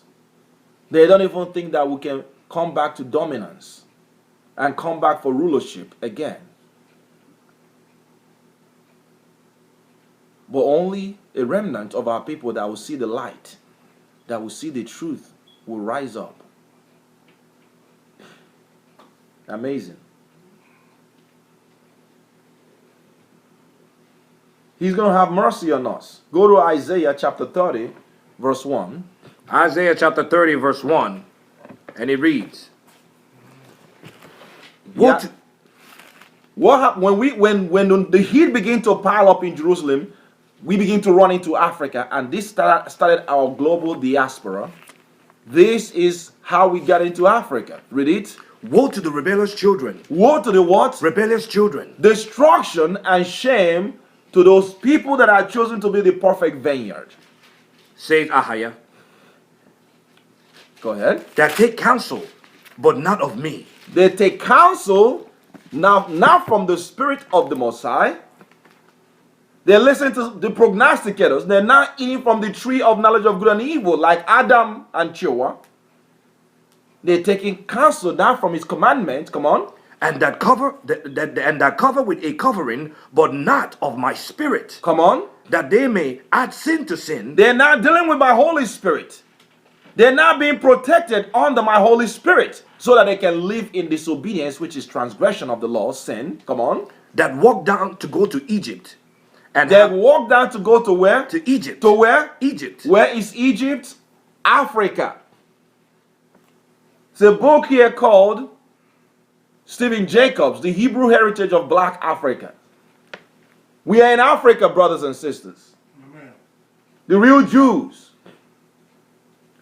Starting from the time, because the heat was too much in Jerusalem, we begin to pile into Africa. We walk straight from Jerusalem. Here is Jerusalem, the little dot right there, through Suez Canal, right there, come down to Sudan, right there, around Ethiopia, and beyond Ethiopia. You cross Chad Republic, boom, you get into Nigeria where the Jews are. Across this region, we are the slave coast of Africa. Now unmuted. From Jerusalem, from kings to slaves, suffering. History shows what the Bible is saying. It says here, Stephen Jacobs, a European fake Jew and a historian, confirms the presence of Hebrew Israelites and Jews throughout the length and breadth of Africa, motherland, centuries ago and now. Documented with statistics and real figures and numbers. We couldn't stay in Jerusalem, and we begin to migrate down into Africa. That walk down to do what? That walk down to go into Egypt. That walk down to go into Africa. Because before you leave Jerusalem, the next place you're going to go into is where? Egypt. Down to Sudan, across Chad, and boom, you're on the slave coast of Africa before slavery will explode. Read it. And have not asked at my mouth to strengthen themselves in the strength of Pharaoh. We trusted in the Africa because they were once a powerful civilization, the ancient Egyptians, black like us, but nonetheless not us. Go ahead. And to trust in the shadow of Egypt. To trust in the what? In the shadow of Egypt. Because we know that there's a Pharaoh land over there. Where was the Pharaoh land? The Pharaoh land was right here. It is slave coast, sub-Saharan Africa. We knew that our people was there and we continue to go in there. That's our ancestors continue to get in there. To trust in protection, because the more they chased us, geographically, it's impossible for us to go any other way. The Europeans came from this direction, the Greeks and Rome. The only place we can run into is Africa. The Babylonians came from here. Babylon is right here. Only place we can run into is Africa. The Assyrians came from here. We could only go here or there. Geographically, it's impossible to go elsewhere.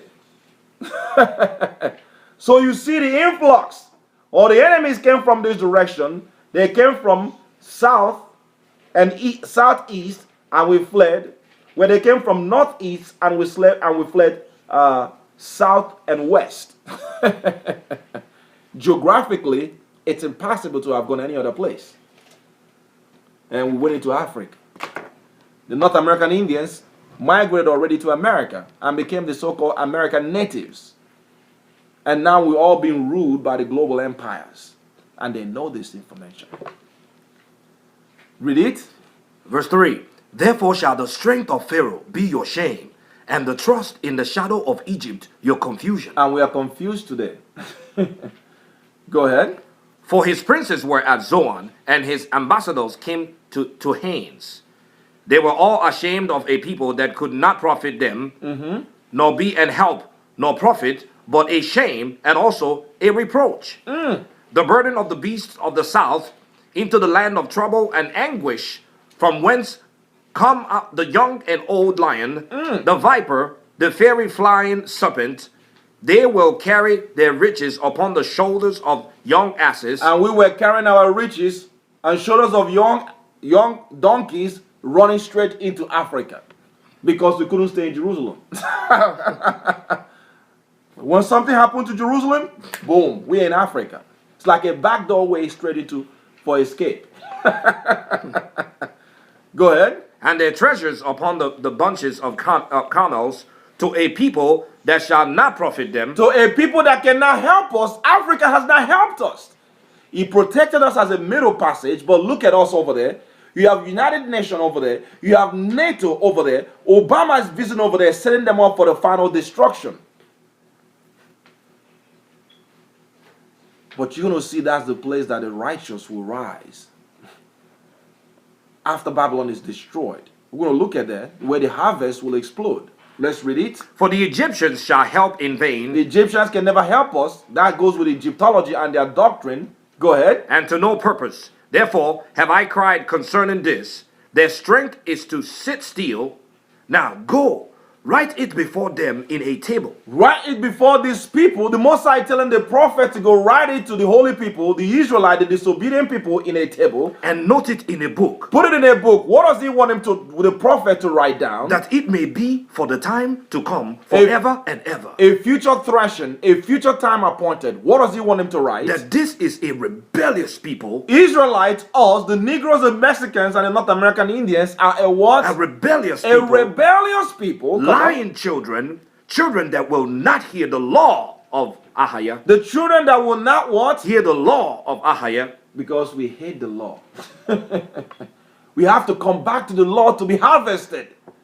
Because that's exactly what put us in our condition. Read it. Which said to the seers, see not. I don't want to see the prophecy of destruction coming worldwide. This teaching is so hard. You can turn down on that prophecy. Come on. And to the prophets, prophesy not unto us right things. Don't teach us the real truth. Don't tell us what's coming. Go ahead. Speak unto us smooth things. Tell us what we want to hear. Prophesy deceits. Lie to us, please. Get you out of the way. Turn aside out of the path. Cause the Holy One of Israel to cease from before us. We don't want to hear the truth. And that's why we hunched up in churches. Don't want to understand how we became dirty and polluted and need to repent and come back to the holy commandment. But we're looking for Jesus in the European churches. They've lied to you. You don't even think that you're the holy people that needs to see your history, what has been done to you, and your essence in this earth as the vine, the holy seed. Go ahead. Wherefore, thus says the Holy One of Israel. What is he saying? Because ye despise this word, and trust in the oppression and perverseness, and stay thereon. And you don't want to repent. Therefore, this iniquity shall be to you as a breach ready to fall. As a crack in a house, ready to what? Ready to fall. Is about to go down before the harvest. Go ahead. Swelling out in a high wall, whose breaking cometh. This is the collapse of the system. Whose breaking cometh suddenly at an instant. It's going to be sudden, because then our people are going to be catch sleeping. A lot of our people are not prepared for what's coming, for the harvest. Read it. And he shall break it as the breaking of the potter's veil that is broken in pieces. He shall not spare, so that there shall not be found in the bursting of it a shed to take fire for the heart, or to take water without out of the pit. For thus says the Most High Power of Israel. What verse? Verse 15. Go ahead. For thus says Ahaya Alahayim, the Holy One of Israel. In returning and rest shall ye be saved. How can we be saved? In returning and rest shall ye be saved. Returning to what? The commandment. The same law that we fell from. Now we have to believe in our Savior, the Messiah. We have to return. For the harvest is coming, brothers and sisters. Read it. In quietness and in confidence shall be your strength. And ye would not. But what? But ye will not. But our people will what? Ye will not. They will not return. That's why only a remnant can be saved. For the threshing, the harvest, kwacha, onabe kwacha. He's coming to thresh. Kwachashi. That is coming. Come in. But ye said, no, for we will flee upon horses. We fled into Africa. Therefore shall ye flee, and we will ride upon the swifts. Therefore shall they that pursue you be swift. So you see, the curse is following us into Africa, because the Bible, what was pursuing us? The curse, written in Deuteronomy 28, he says that these curses shall pursue you and shall overtake thee till thou be destroyed. We've been destroyed. We must repent. Come on. 1,000 shall flee at the rebuke of one, at the rebuke of 5 shall ye flee, till ye be left as a beacon upon the top of a mountain, and as an ensign on an hill. And that's the sign for the world. And we are divided and conquered as a nation. The opposite of the blessing that he gave us, that we're going to be able to chase our enemies, one of us. But now look at us being chased. They got chemtrails and the modern technologies. They got cops pulling us everywhere. But in spite of all this, the Most High still loves us. What did he say in the next verse? Verse 18, and therefore will Ahiah wait, that he may be gracious unto you. That he may be what? Gracious unto you. He was waiting for those ones that dare to receive the free gift of salvation, the free gift of coming back to him, to believe and repent and come back to the commandment and know who we are.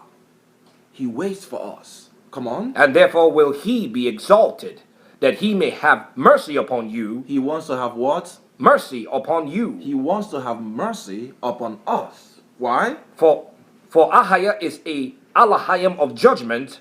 Blessed are all they that wait for him. Bless the Most High. We are waiting for him to come and gather us. So how did he do that? By sending his son, our own brother Ethel, and our king. Let's look at that. Now go to the book of Corinthians, 1 Corinthians chapter 15. But before you go to 1 Corinthians, go to Hebrews chapter 2 verse 9. Hebrews, the book of the Hebrews, our book. Before the harvest comes, he did something for us by sending his son. Read Hebrews chapter 2 verse 9. Hebrews chapter 2 verse 9. And he says, but we see Yahweh, who was made a little lower than the angels, for the suffering of death. For the what? For the suffering of death. He suffered for us to die, because for you to live, you must first die. Crowned with glory of... Because the death we was all subjected to death. It tells that in Romans chapter 8, the whole creation was subjected to decay, entropy, to death. Not by its own choice, but by the will of him that subjected it in hope. But now we see the Messiah, our own brother, the same Ethel that he used to plant everything. Hebrews chapter what? Chapter 2 verse 9. Go ahead. But now we see Yahweh, who was made a little lower than the angels, for the suffering of death, crowned with glory and honor, that he, by the grace of Elohim, should taste death for every man. Should taste death for what? For every man. Every Adam, before they're going to be harvested. So we're telling the Gentiles now to even come and believe in the Savior of the Hebrews, the Hebrews, the power of us, the Israelites. We're calling our people and calling the Gentiles to believe too. Go ahead. For it became him, for whom all things, and by whom are all things, in bringing many sons unto glory. Read that again. For it behooved, or it was necessary, that him, where all things, Ethel. He is the beginning and the end. It was necessary that he come and die. He had to be the one to come and die to prepare for the great harvest. Read it. For it became him, for whom are all things, and by whom are all things, in bringing many sons unto glory. Go ahead. To make the captain of their salvation perfect through suffering. Through what? Through suffering. He had to suffer. So do we, before we be glorified and then harvested for glorification. Go ahead. For both he that sanctifieth and they who are sanctified are of all one. He's our brother. We are made one with him because he came through our bloodline. We just need to get his spirit. Come on. For which cause he is not ashamed to call them brethren, saying, he is not ashamed to call us his what? Brethren. That's why we call him our brother and our king, brothers and sisters. Because he came through our gene. Same thing. His image is what we are, the eto. Come on. saying, I will declare thy name unto my brethren. In the midst of the church will I sing praise unto thee. And again, I will put my trust in him. And again, behold, I and the children which Elohim had given me. For as much as then as the children are partakers of flesh and blood, As much as the children, us the Israelites, the mankind, Adam, are partakers of blood and flesh. Go ahead. he also himself likewise took part of the same, that through death, That through what? through death, That through death, come he, on, he might destroy him that had the power of death, which is Satan that took it from the beginning, he might destroy him that has the power of death. that is the devil. And that is who? The devil. Nakoshi, from that very beginning that we read when the farm was planted. Go ahead. And deliver them who through fear of death were all their life subject to the bondage. We are subject to what? Bondage. The Israel. We are the ones in bondage. And the world that want to believe, the whole world is in peril. The vineyard is in peril. The field is in peril. To deliver them that are in bondage. Amazing. Amazing.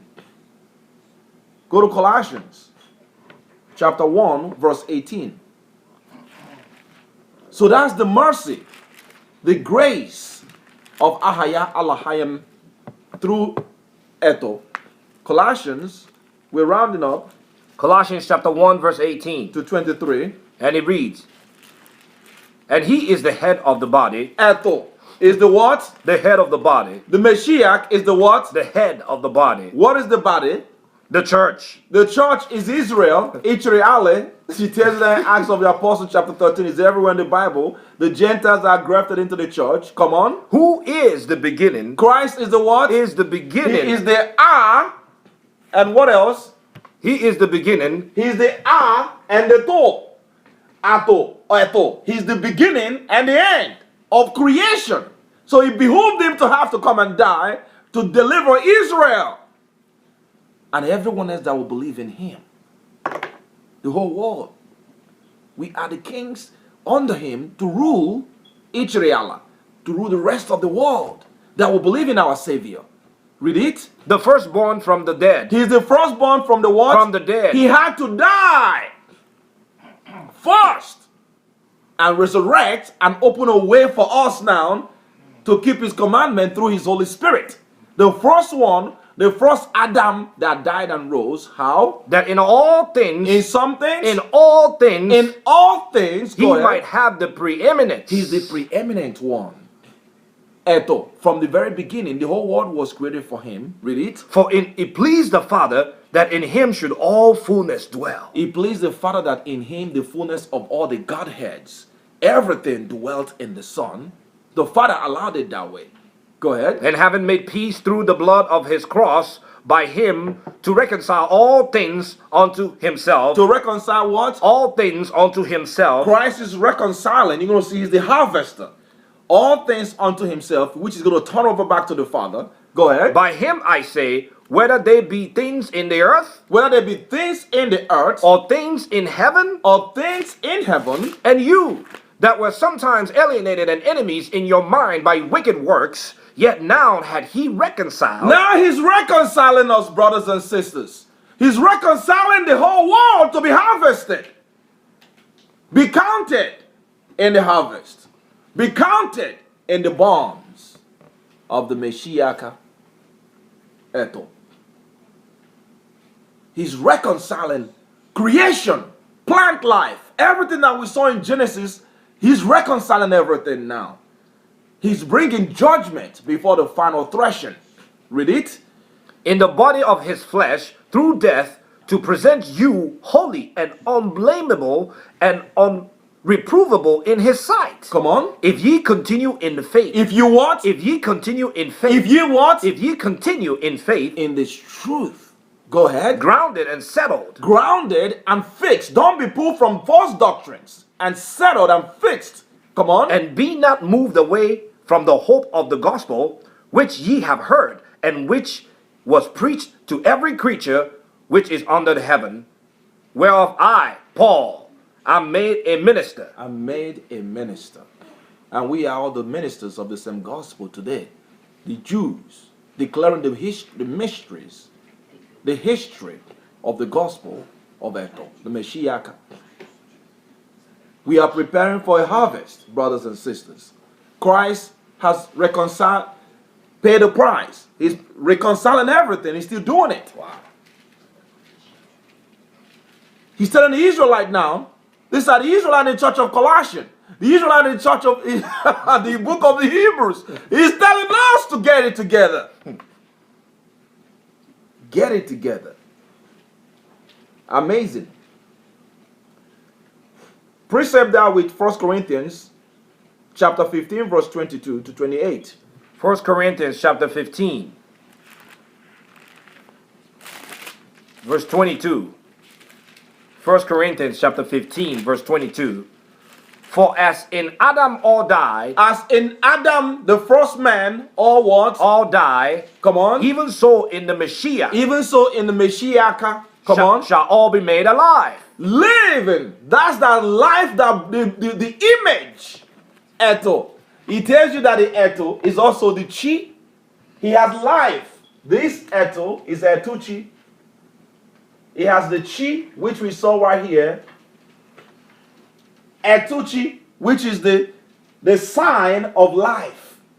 That's why this life source has to come back to reconcile all things back to the Father. It was a plan for when this is the mark. This is the sign when something goes wrong in creation, the Most High will use it to correct all things.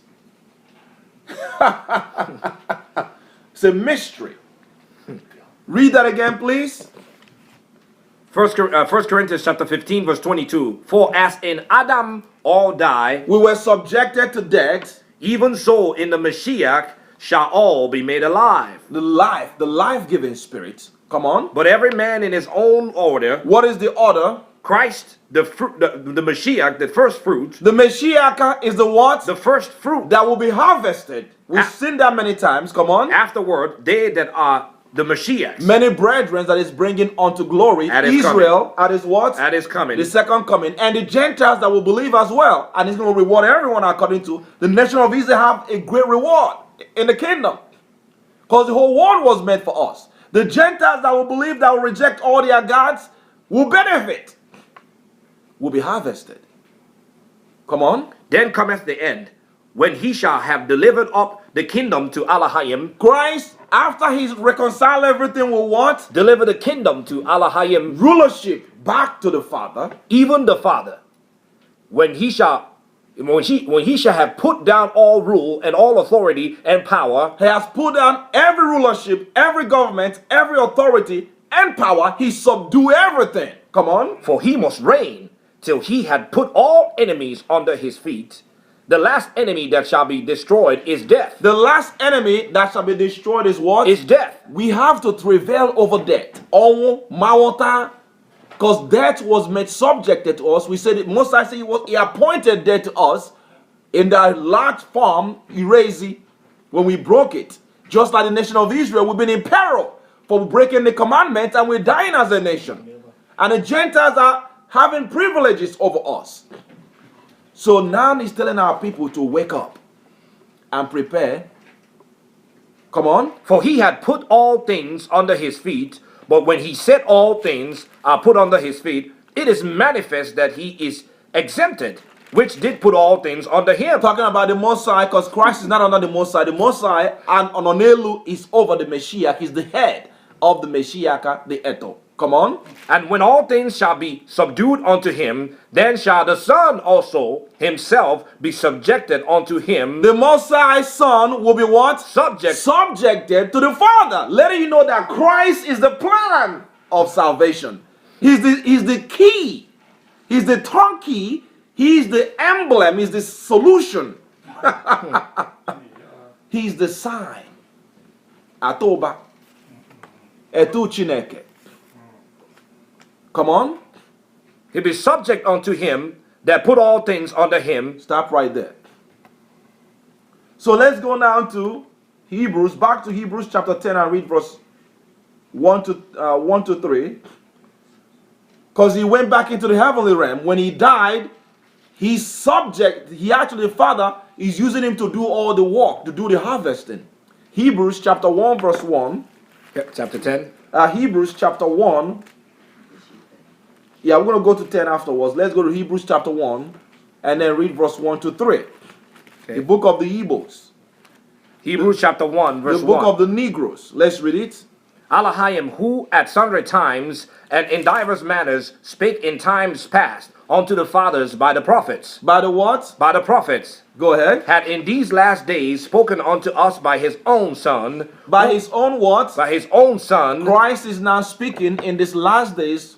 Come on. Whom he had appointed heirs of all things, by whom also he also made the world. By Christ he what? Also made the world. Now you see that? The two worlds. Eto. He made the worlds of the Jews and the Gentiles. He made the worlds, heaven and earth. Many different worlds. Come on. Whom being the brightness of his glory and the express image of his person. Of his personhood. Christ is the image of the Father. Come on. And upholding all things by the word of his power, when he had by himself purged our sins, sat down on the right hand of the majesty on high. When Christ purged our sins, what did he do? He sat down at the right hand of the majesty on high. He sat down on the right hand of glory. On high. Go to verse 10 now. Okay. Chapter 10 now. Of the same book, Hebrews. Hebrews chapter 10. Verse 12 to 14. From verse 12, and he reads. But this man, after he had offered one sacrifice for sins forever, He offered sacrifice for who? For sins forever. For the nation of Israel. For us. First to the Jews and then to the Gentiles. He offered one sin forever. Come on. Sat down on the right hand of Elohim. He see the right hand. So whenever I hear the word the right hand, he's referring to the Messiah. He's the one that sits on the right hand of glory. He sat down on the right hand of the Father. Come on. From henceforth, expecting till his enemies be made his footstool. He's expecting for the Father to release him to deal with the enemies. Because first he came to be, go to Luke real quick. The book of Luke, chapter 1, verse 68, real quick. He's coming to deal with the enemies of Israel. Luke, chapter 1, verse 68, quick precept. Luke chapter 1, verse 68. Yes. Blessed be Ahaya Elohim of Israel, for he had visited and redeemed his people. When he sent that seed, the sign, the eto, visited and redeemed his people. Come on. And had raised up an horn of salvation for Christ us. is the horn of salvation for who? For us, in the house of his servant David. The servant David, as he promised. Come on. As he spake by the mouth of his holy prophets, which have been since the world began. All the prophets has been speaking about the sign from the beginning of the world. And what is he going to do? That we should be saved from our enemies. So he's coming to deal with the enemies of Israel and deal with the enemies of the Most High. So the enemies of the Creator is our enemies. That's right. The powers and the ruling class of the earth. The European power, the American government, all the governments of this earth under the luminous power that have been oppressing us, he's coming to deal with them. That's why you see the earth in its condition.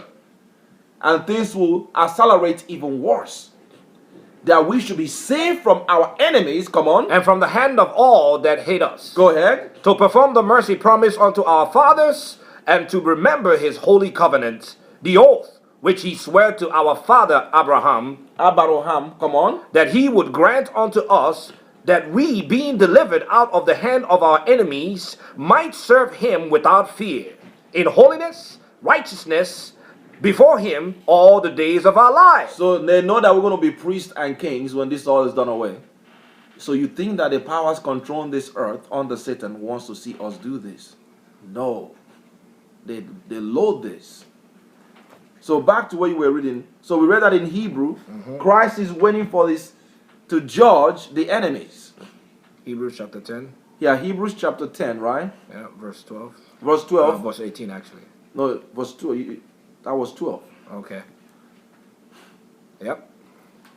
But this man, after he had offered one sacrifice for sin forever, sat down on the right hand of Elohim from henceforth, expecting till his enemies be made his footstool. Expecting the enemies of Israel, the enemies of people that hate the laws of Israel, to be what? To be made his footstool. Go ahead. For by one offering he had perfected forever them that are sanctified, whereof the Holy Spirit also is a witness to us. For after that he had said before.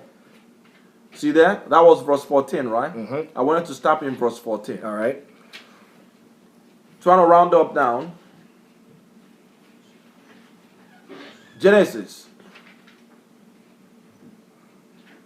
So let's look at the harvesting now. We're almost done. The harvesting is waiting to start. That's why Christ is waiting to be unleashed. He's waiting to be released to start the harvesting process.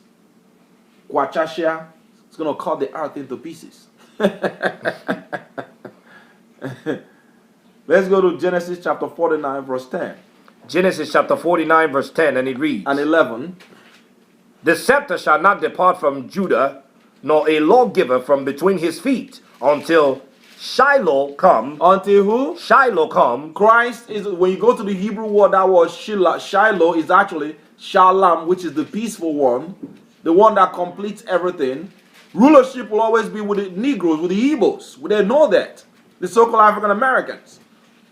Until Christ comes, and what will happen? And unto him shall the gathering of the people be. Unto the Messiah shall the what? The gathering The of the what? people. The gathering. The gathering is actually the same word as harvesting. In fact, let's look at that word gathering real quick. Genesis chapter 49, verse 10. Genesis 49, right? Verse 10. Verse 10. Unto him shall the what? The gathering of the people be. Listen to the word for gathering. This is profound. Unto him shall the gathering of the people be. I'm going to look at it, break it down real quickly in the Hebrew so you can see what it means. Unto him shall the gathering of the people be. Here is the word. You have this is the word, the yod for gathering. Then you have the kofu, gives you the cool sound. And then you have the het. And then finally, and then you also have the hedge, or hair, if you will. This is amazing. This is how you know that we're the Jews. Huh? This is how you know that we're the Jews. The word is actually, this is Y, the yod, and then this is the kwa, or then it can be the kuf. And then you have the H, A-W. There's a double ha right there. And when you transliterate, it gives you ya. They want to put the I right there, but it's actually ya. This is how they put it there in the Strong's Concordance. My brother is laughing because he already knows what it means. The word is Yakwewe. Yakwewe. Amazing. This is so profound. You know why this is profound? Because the tribe of Judah, we don't play with this word. This is when the tribe of Yehuda, the root word, the word means obedience. But listen to where it comes from. Yakwewe. It comes from 3348. Yeah, there you go. 3348. 3348. The word is kwe. This is the way it comes from. Right here. This is the kuf is still there. And then you have the h. This word right here is actually Yahweh. Yahweh. Yahweh. Amazing. And it, and it means to obey. In fact, if you tell something, if you're trying to tell something in Hebrew to do something and say no, equalum means I don't agree. Yes. I'm coming to that, yes. Yeah, my mother just said, when we get together as the Jews, if you want to do something together, we say, Igbo Kwen. Yeah. Everybody say what? Yeah. That means we're binding together in agreement to obey. Look at that. That's what the tribe of Yoda in the slave coast of Africa today still says. We say the Hebrews agree or to obey or to bind. The word is so profound. When you break down this word, it actually means to bind yourself together, like when you're roping in a kwekotodo, to tie together. Amazing. It means to obey, to be obedient. You see that? It's everywhere in the Bible, by the way. And Christ is coming to thresh. And that's when the whole world will obey him. But before the threshing, no one will be obeying we cannot be brought together. He's going to gather or harvest. He's coming to judge before he actually. That's why it's difficult to wake our people up today. You're not gonna get this in English, man. You're not going to get this in English. You're not going to understand this in English. Only in our language. It's crazy. Yahweh. It means to bind, to agree. So when Christ comes, he's the one that's going to make us to agree. And then when we say like the Jews, we say, Igbo Kwen or Itriala Kwen. And everybody will say, yeah. Now we're going to be believing the truth and operating as one. That word is like when you take a rope and you tie everything and it's one. And Christ is the one that's coming to bind us and make us to agree. But now we are divided. We are divided as a nation. And that's why you're telling our brothers and sisters, you got to keep the commandments. You got to do this. There's a harvest coming. We're being prepared for harvest. And only the obedient people will make it. They don't want to hear that. They say, I'm a Christian. I'm a Republican. I'm a Democrat. I'm a this, I'm a that. I don't want to believe the truth. I'm westernized. But we're still the people nonetheless. So here we go. Unto him shall the what? Unto him shall the gathering of the people be. Go ahead. Binding his foal unto the vine, and his ass colt unto the choice vine. Come on. He washed his garments in wine, and his clothes in the blood of grapes. And his clothes in the what? Blood of grapes. Because he's coming for war. He's coming to fight. Whose blood is he coming to? Isaiah chapter 63, real quick. Let's see who's coming to fight. Because he's the one that's going to be for us. He's going to make us to be able to agree together. Now we don't agree. We're so divided and destroyed as a nation. Isaiah chapter 63 verse 1. Whose blood does he have on over his garment? Let's read it. Isaiah chapter 63 verse 1. And he reads, Who is this that cometh from Edom? Who is this that what? Cometh from Edom. Cometh from Edom. The European powers that are controlling the earth, the elite, the Amalekite.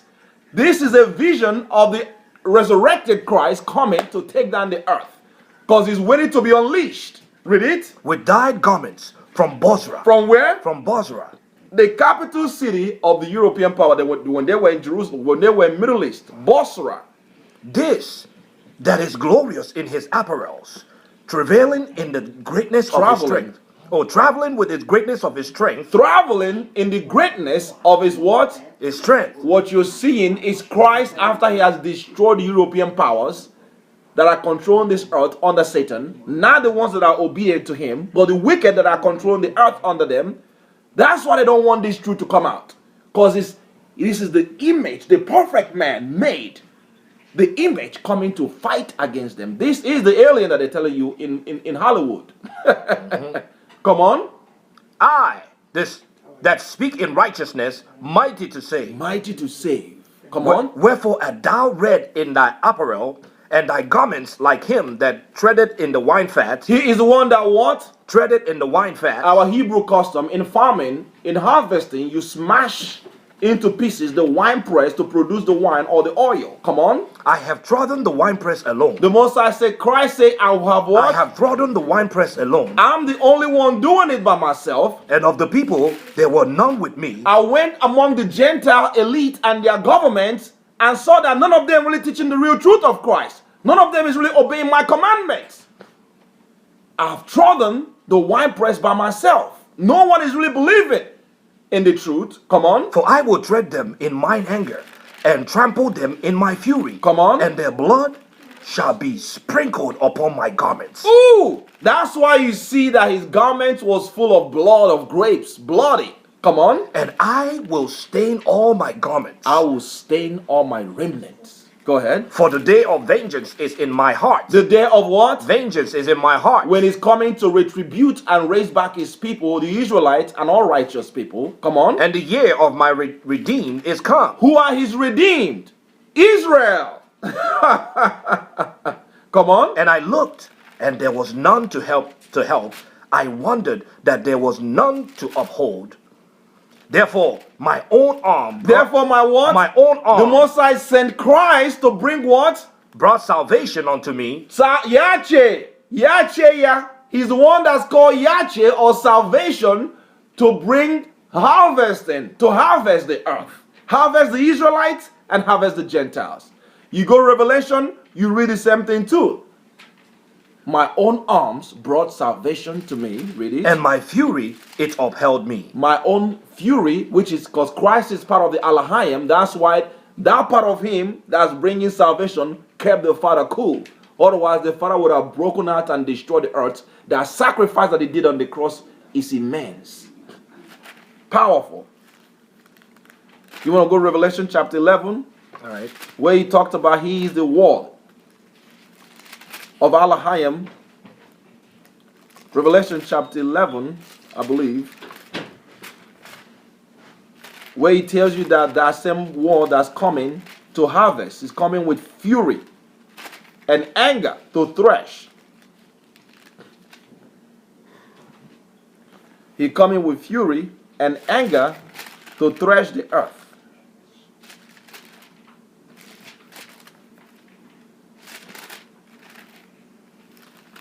Remember the one where it's called the word of living power, and his name is called the word.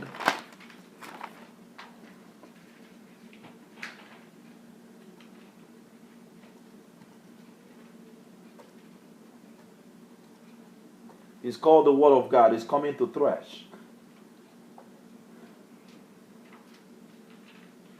Revelation chapter 19 is the one. Revelation 19 verse what? Verse 1. Revelation chapter 19, let's read it. Revelation chapter 19, verse 1. Yes. Actually, verse 11.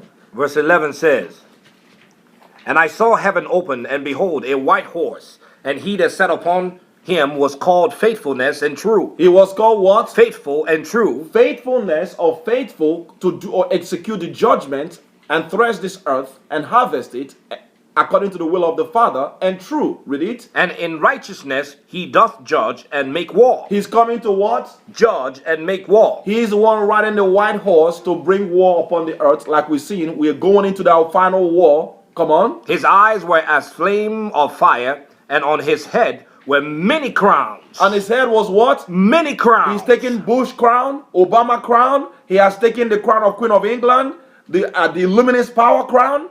Iran, Iraq, he's taking the crown of the Chinese government, and he's got it. So what do you think they expected him to come? No. Come on. On his head were many crowns, and he had a name written that no man knew but he himself. Go ahead. And he was clothed with a vesture dipped in blood. He is full of blood. He's coming for war, not for peace. War for us before peace. Go ahead. And his name is called the Word of Alahayim. The word of what? The Word of Alahayim. The word of Alahayim.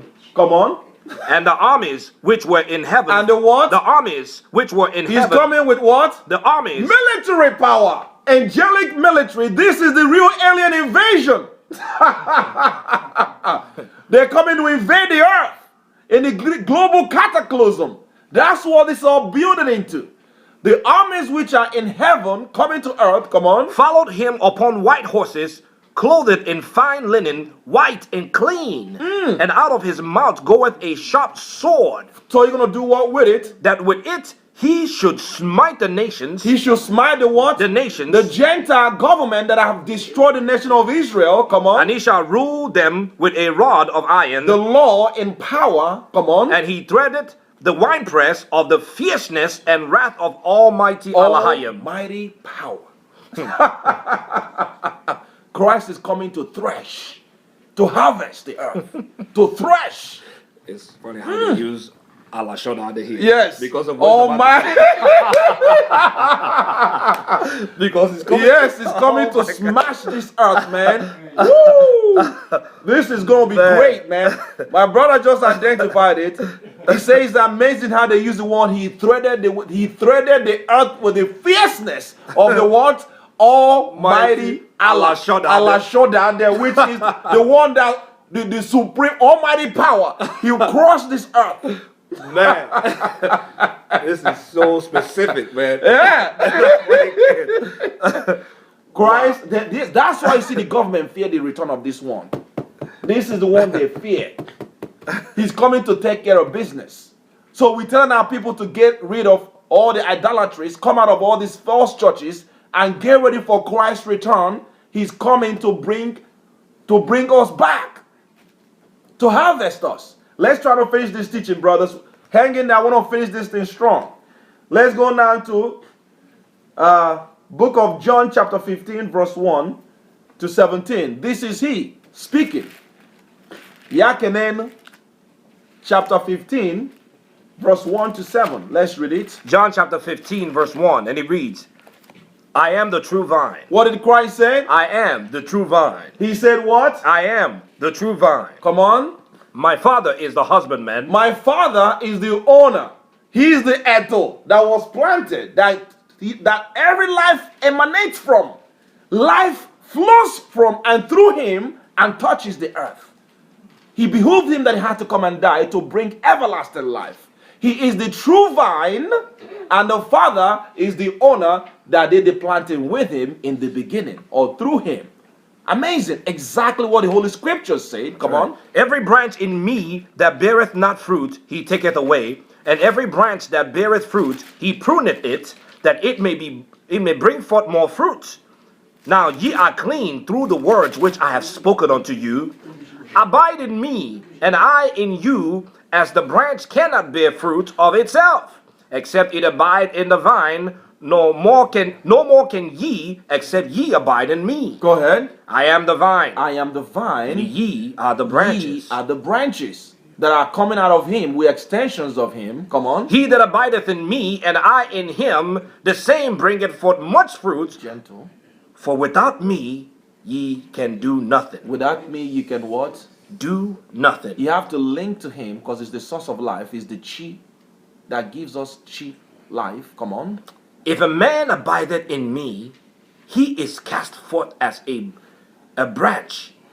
If a man abideth not in me, he is cast forth as a branch and is withered. And is what? And is withered. Because you're disconnected from the source of life. Come on. And men gather them and cast them into the fire, and they are burned. If ye abide in me, and my words abide in you. How do you abide in him? If ye abide in me, and my words. And my what? And my words. His words is how you abide. Come on. Abide in you. And what will happen? Ye shall ask what ye will, and it shall be done unto you.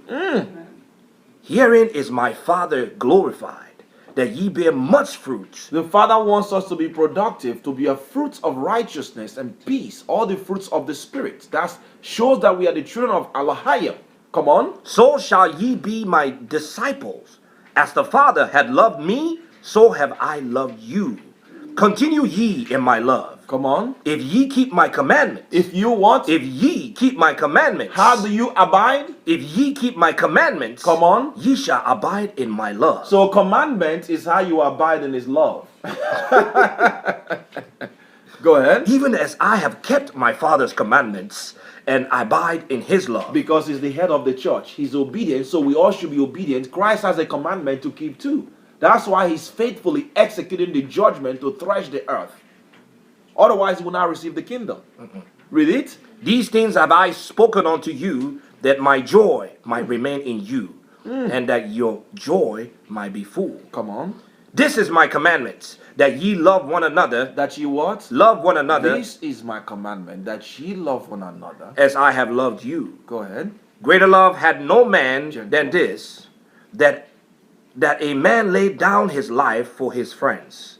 Ye are my friends, if ye do whatsoever I command you. Henceforth I call you not servants, for the servants knoweth not what his Lord doeth. Israel used to be a servant, but we're not a servant anymore. But our people are still living like servants because they're not abiding in his commandments. Read it. But I have called you friends. Christ said that we are his brothers and his friends. Read it. For all things have I heard, that I have heard of my Father, I have made known unto you. Just like he did to the disciples, he's telling the same thing to us. Go ahead. Ye have not chosen me, but I have chosen you, and ordained you that you should go and bring forth fruit. And we should what? Go and bring forth fruit. The fruits of righteousness written in the book of Ephesians and everywhere in the Bible. Come on. And that your fruits should remain, and that whatsoever ye ask of the Father in my name, he may give it to you. These things I command you, that ye love one another. That's, If the world hates you, stop right okay. there. That this thing he has commanded us that we love, because love is the fulfillment of the law. That's right. He's commanding us because he's coming to judge, to love him and love brothers and sisters in the truth. Isaiah, Revelation chapter 14. Revelation chapter 14 verse 14. Revelation chapter 14, verse 14. This is the harvester. And he reads, And I looked, and behold, a white horse, and upon the cloud one sat like unto the Son of Man, having on his head a golden crown, The Son of Man, DNA of mankind, having on a what? having on his head a golden crown, This is the Eto, the Son of Man. Go ahead. and in his hand a sharp sickle. In his hand a what? A sharp sickle. A sharp what? Sickle. Sickle is used for harvesting, brothers and sisters. Go ahead. And another angel came out of the temple, crying with a loud voice to him that sat on the cloud, Thrust in thy sickle and reap, for the time is come for thee to reap, for the harvest of the earth is ripe. The harvest of the earth is what? Is ripe. This is the time of threshing, to harvest the earth. In the times of consummation where we are right now. Come on. And he that sat on the cloud thrust in his sickle on the earth, and the earth was reaped. And the angel came out of the temple which is in heaven, he also having a sharp sickle. And another angel came out from the altar, which had power over fire, and cried with a loud cry to him that had the sharp sickle, saying, Thrust in thy sharp sickle and gather the clusters of the vine of the earth, for her grapes are fully ripe. What verse? Verse 19 now. Go ahead. And the angel thrust in his sickle into the earth, and gathered the vine of the earth, and cast it into the great winepress of the wrath of Elohim. And the winepress was trodden without the city, and blood came out of the winepress, even unto the horse bridles, by the space of 1,600 furlongs. That's the space of time when Christ is going to be harvesting this earth. Amazing. That's what we're going into. And he explains that in Isaiah when this is happening. Isaiah chapter 18 verse 1. We got 3 more precepts and we're done. Isaiah chapter 18, verse what? Verse 1. And he reads,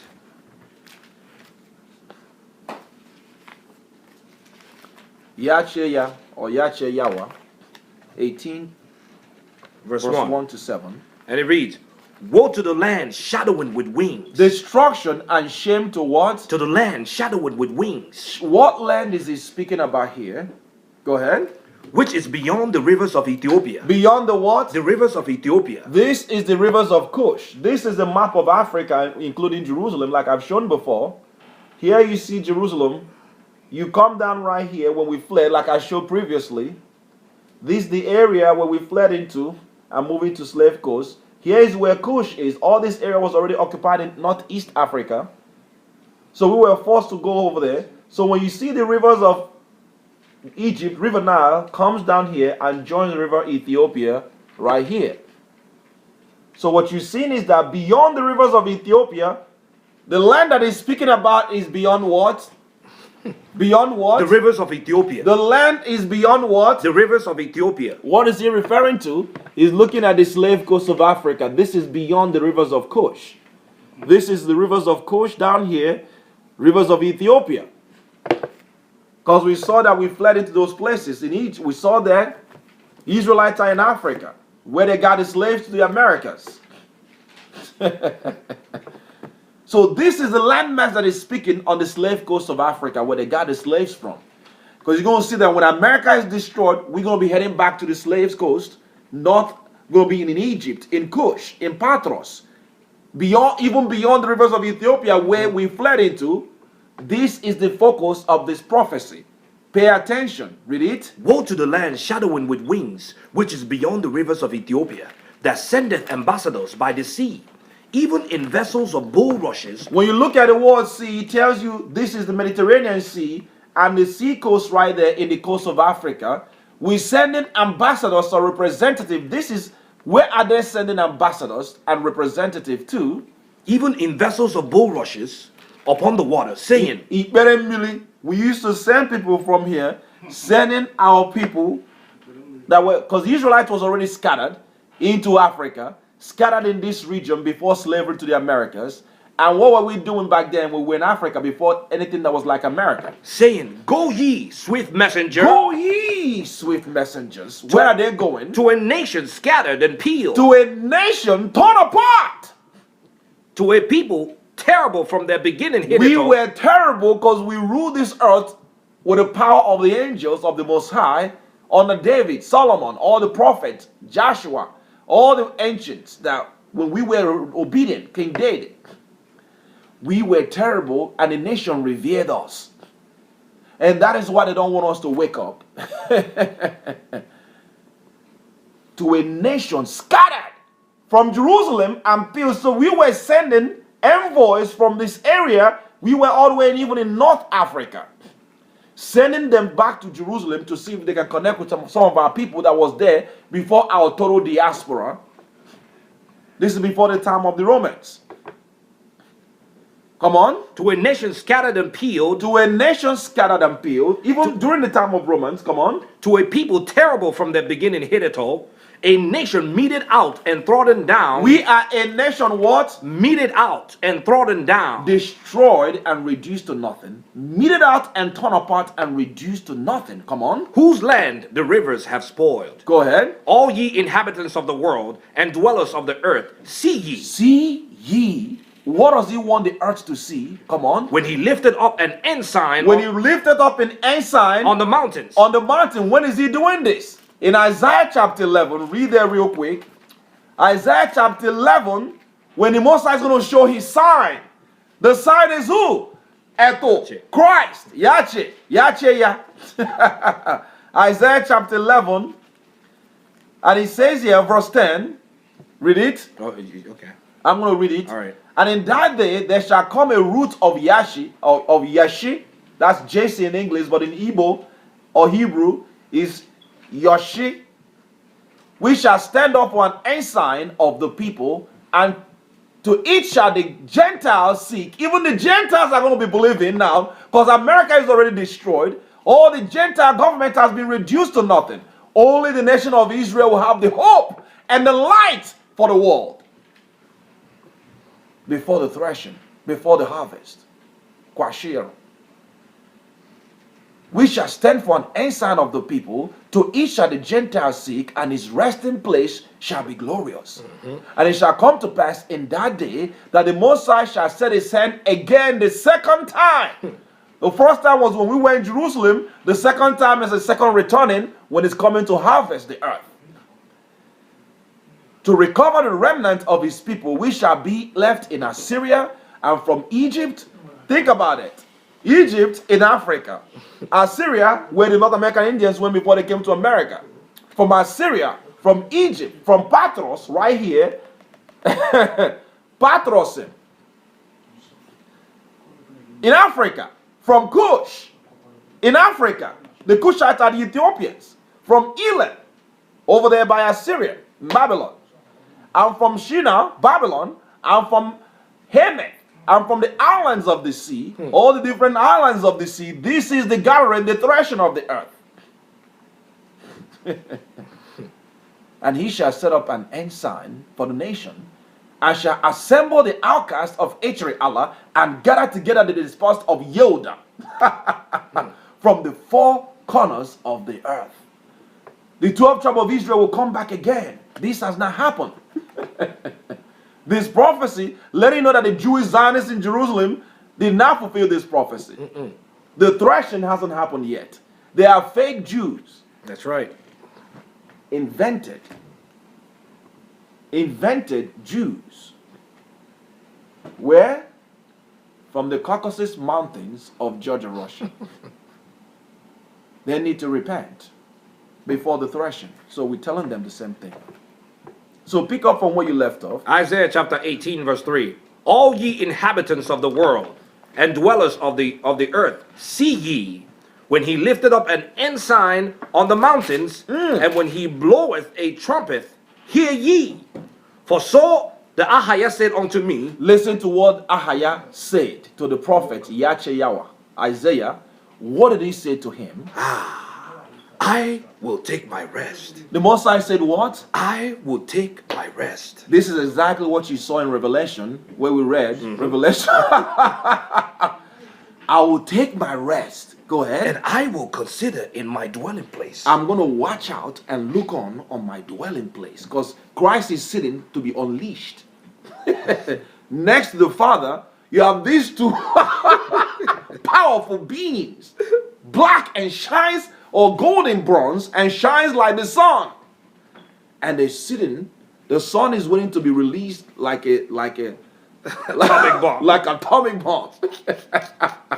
And they're sitting, the Most High say, I will wait. This is a farmer now, before he go to harvest. I will wait on my what? I will take my rest. What verse? And verse 4 now. Go ahead. And I will consider in my dwelling place. I'm going to be watching and looking around from my dwelling place. Like a clear heat upon herbs. Like a clear heat, when the heat is actually drying the herbs that you farmed on. Come on. And like a cloud of dew. Like a what? A cloud of dew. A dew of the morning. In the heat of harvest. In the heat of what? Of harvest. Of what? Of harvest. Kwashe? What about the harvest? For the harvest. Regarding the harvest. When the bud is perfect. When the bud is what? Is perfect. Come on. And the sour grape is ripened. And that perfect ripen of the sour grape, what will happen? In the flower. In the flower. He shall both cut off the sprigs with pruning hooks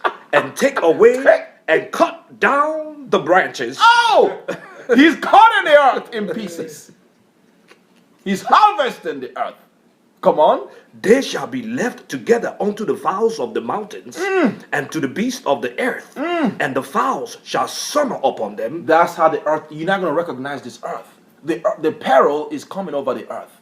This is what we're preparing after the tribulation is leading to all this stuff. And here comes Christ making his entrance, raising back the 144,000 that are harvested, raising back the Israelites that are coming back, and the Gentile that will reject the mark of the beast.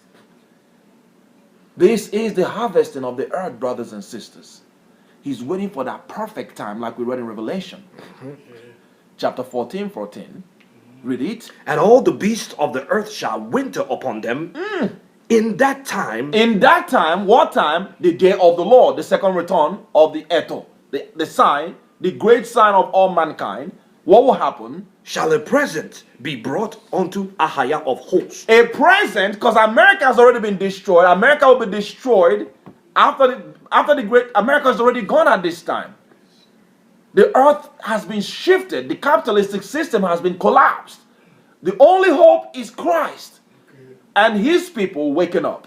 At that time, a presence of which shall be brought of Ahaya of hosts of who?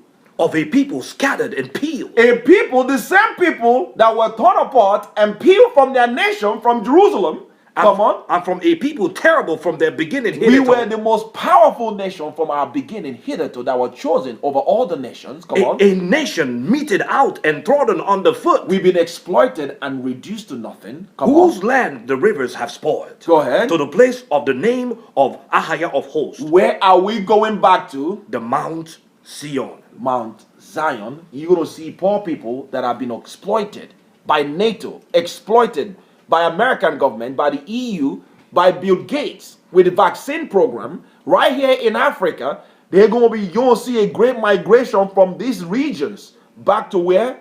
Mount Zion. Mount Zion. The Middle Passage. We go right back to our homeland. Are we going to take the Middle East? Are we going to subdue the nations? That's why there's much hatred against our people. Because we are the sign for harvest.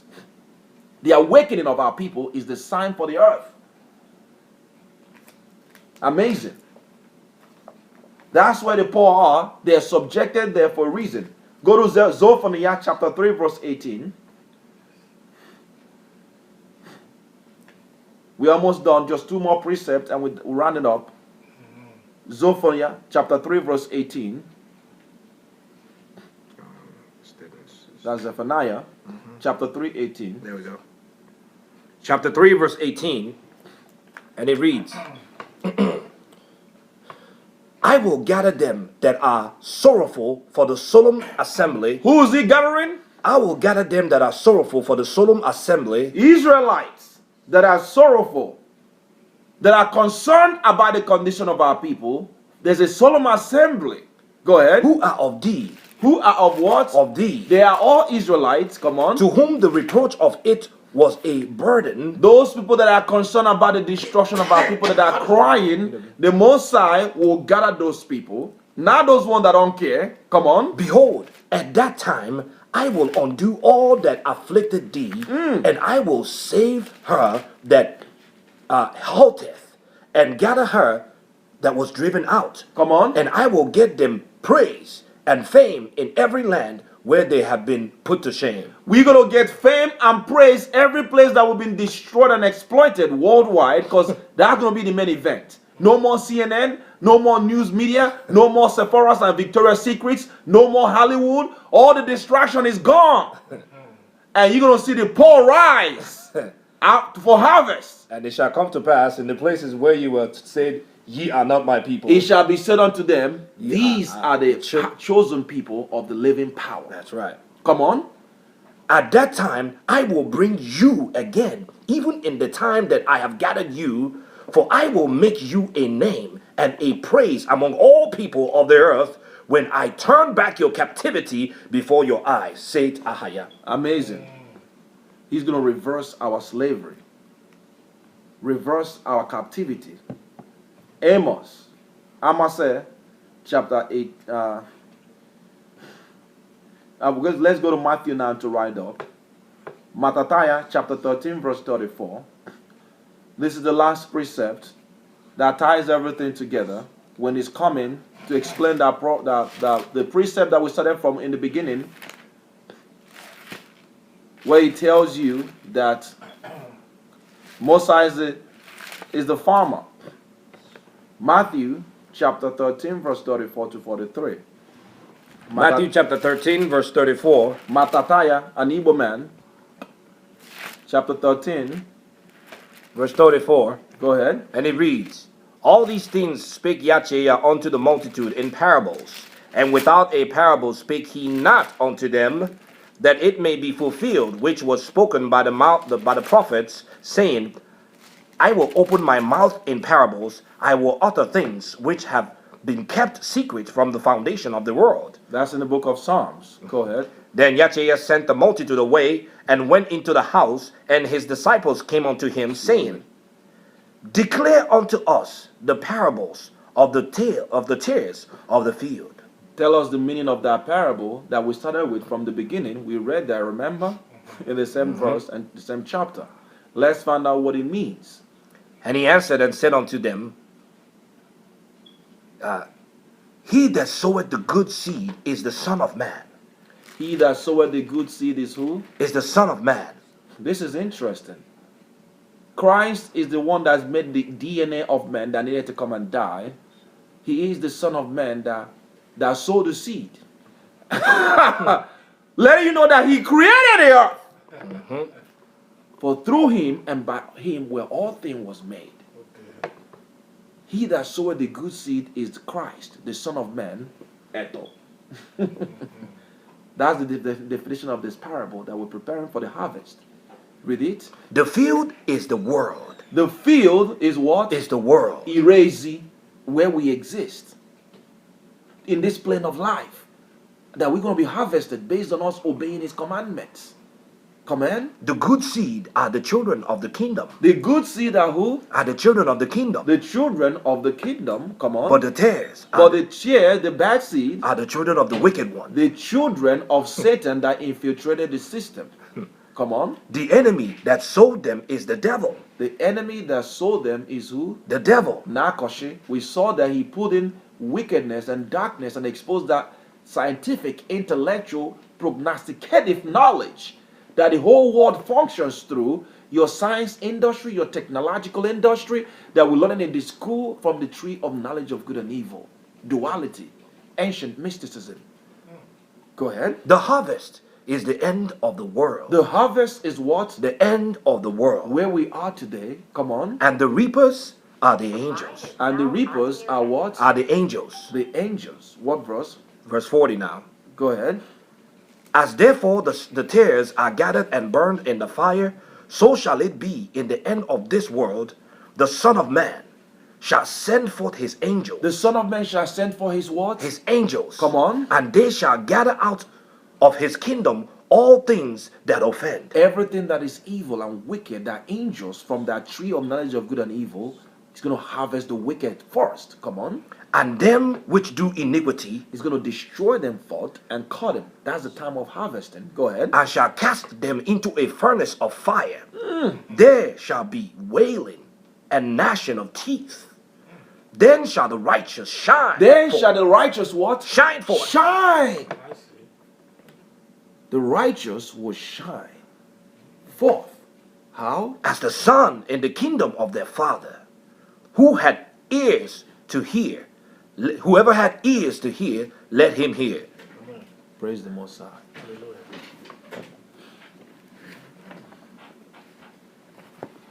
Whoever have ears, let him hear. That ends the teaching. The righteous will shine forth like Christ.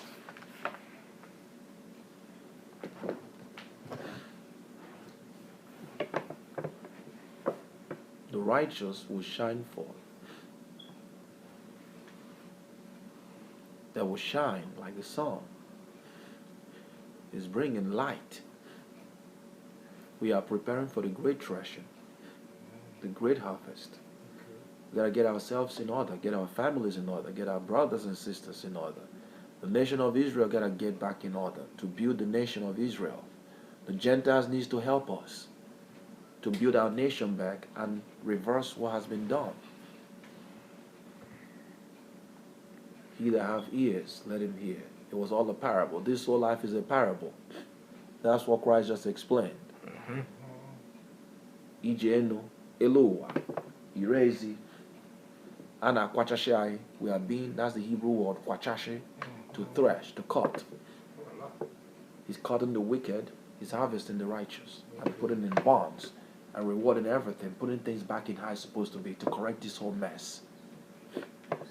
So we will start broadcasting. If you're watching our live stream, we're going to be praying here on any meeting, the brothers and sisters, and we're going to end this teaching now.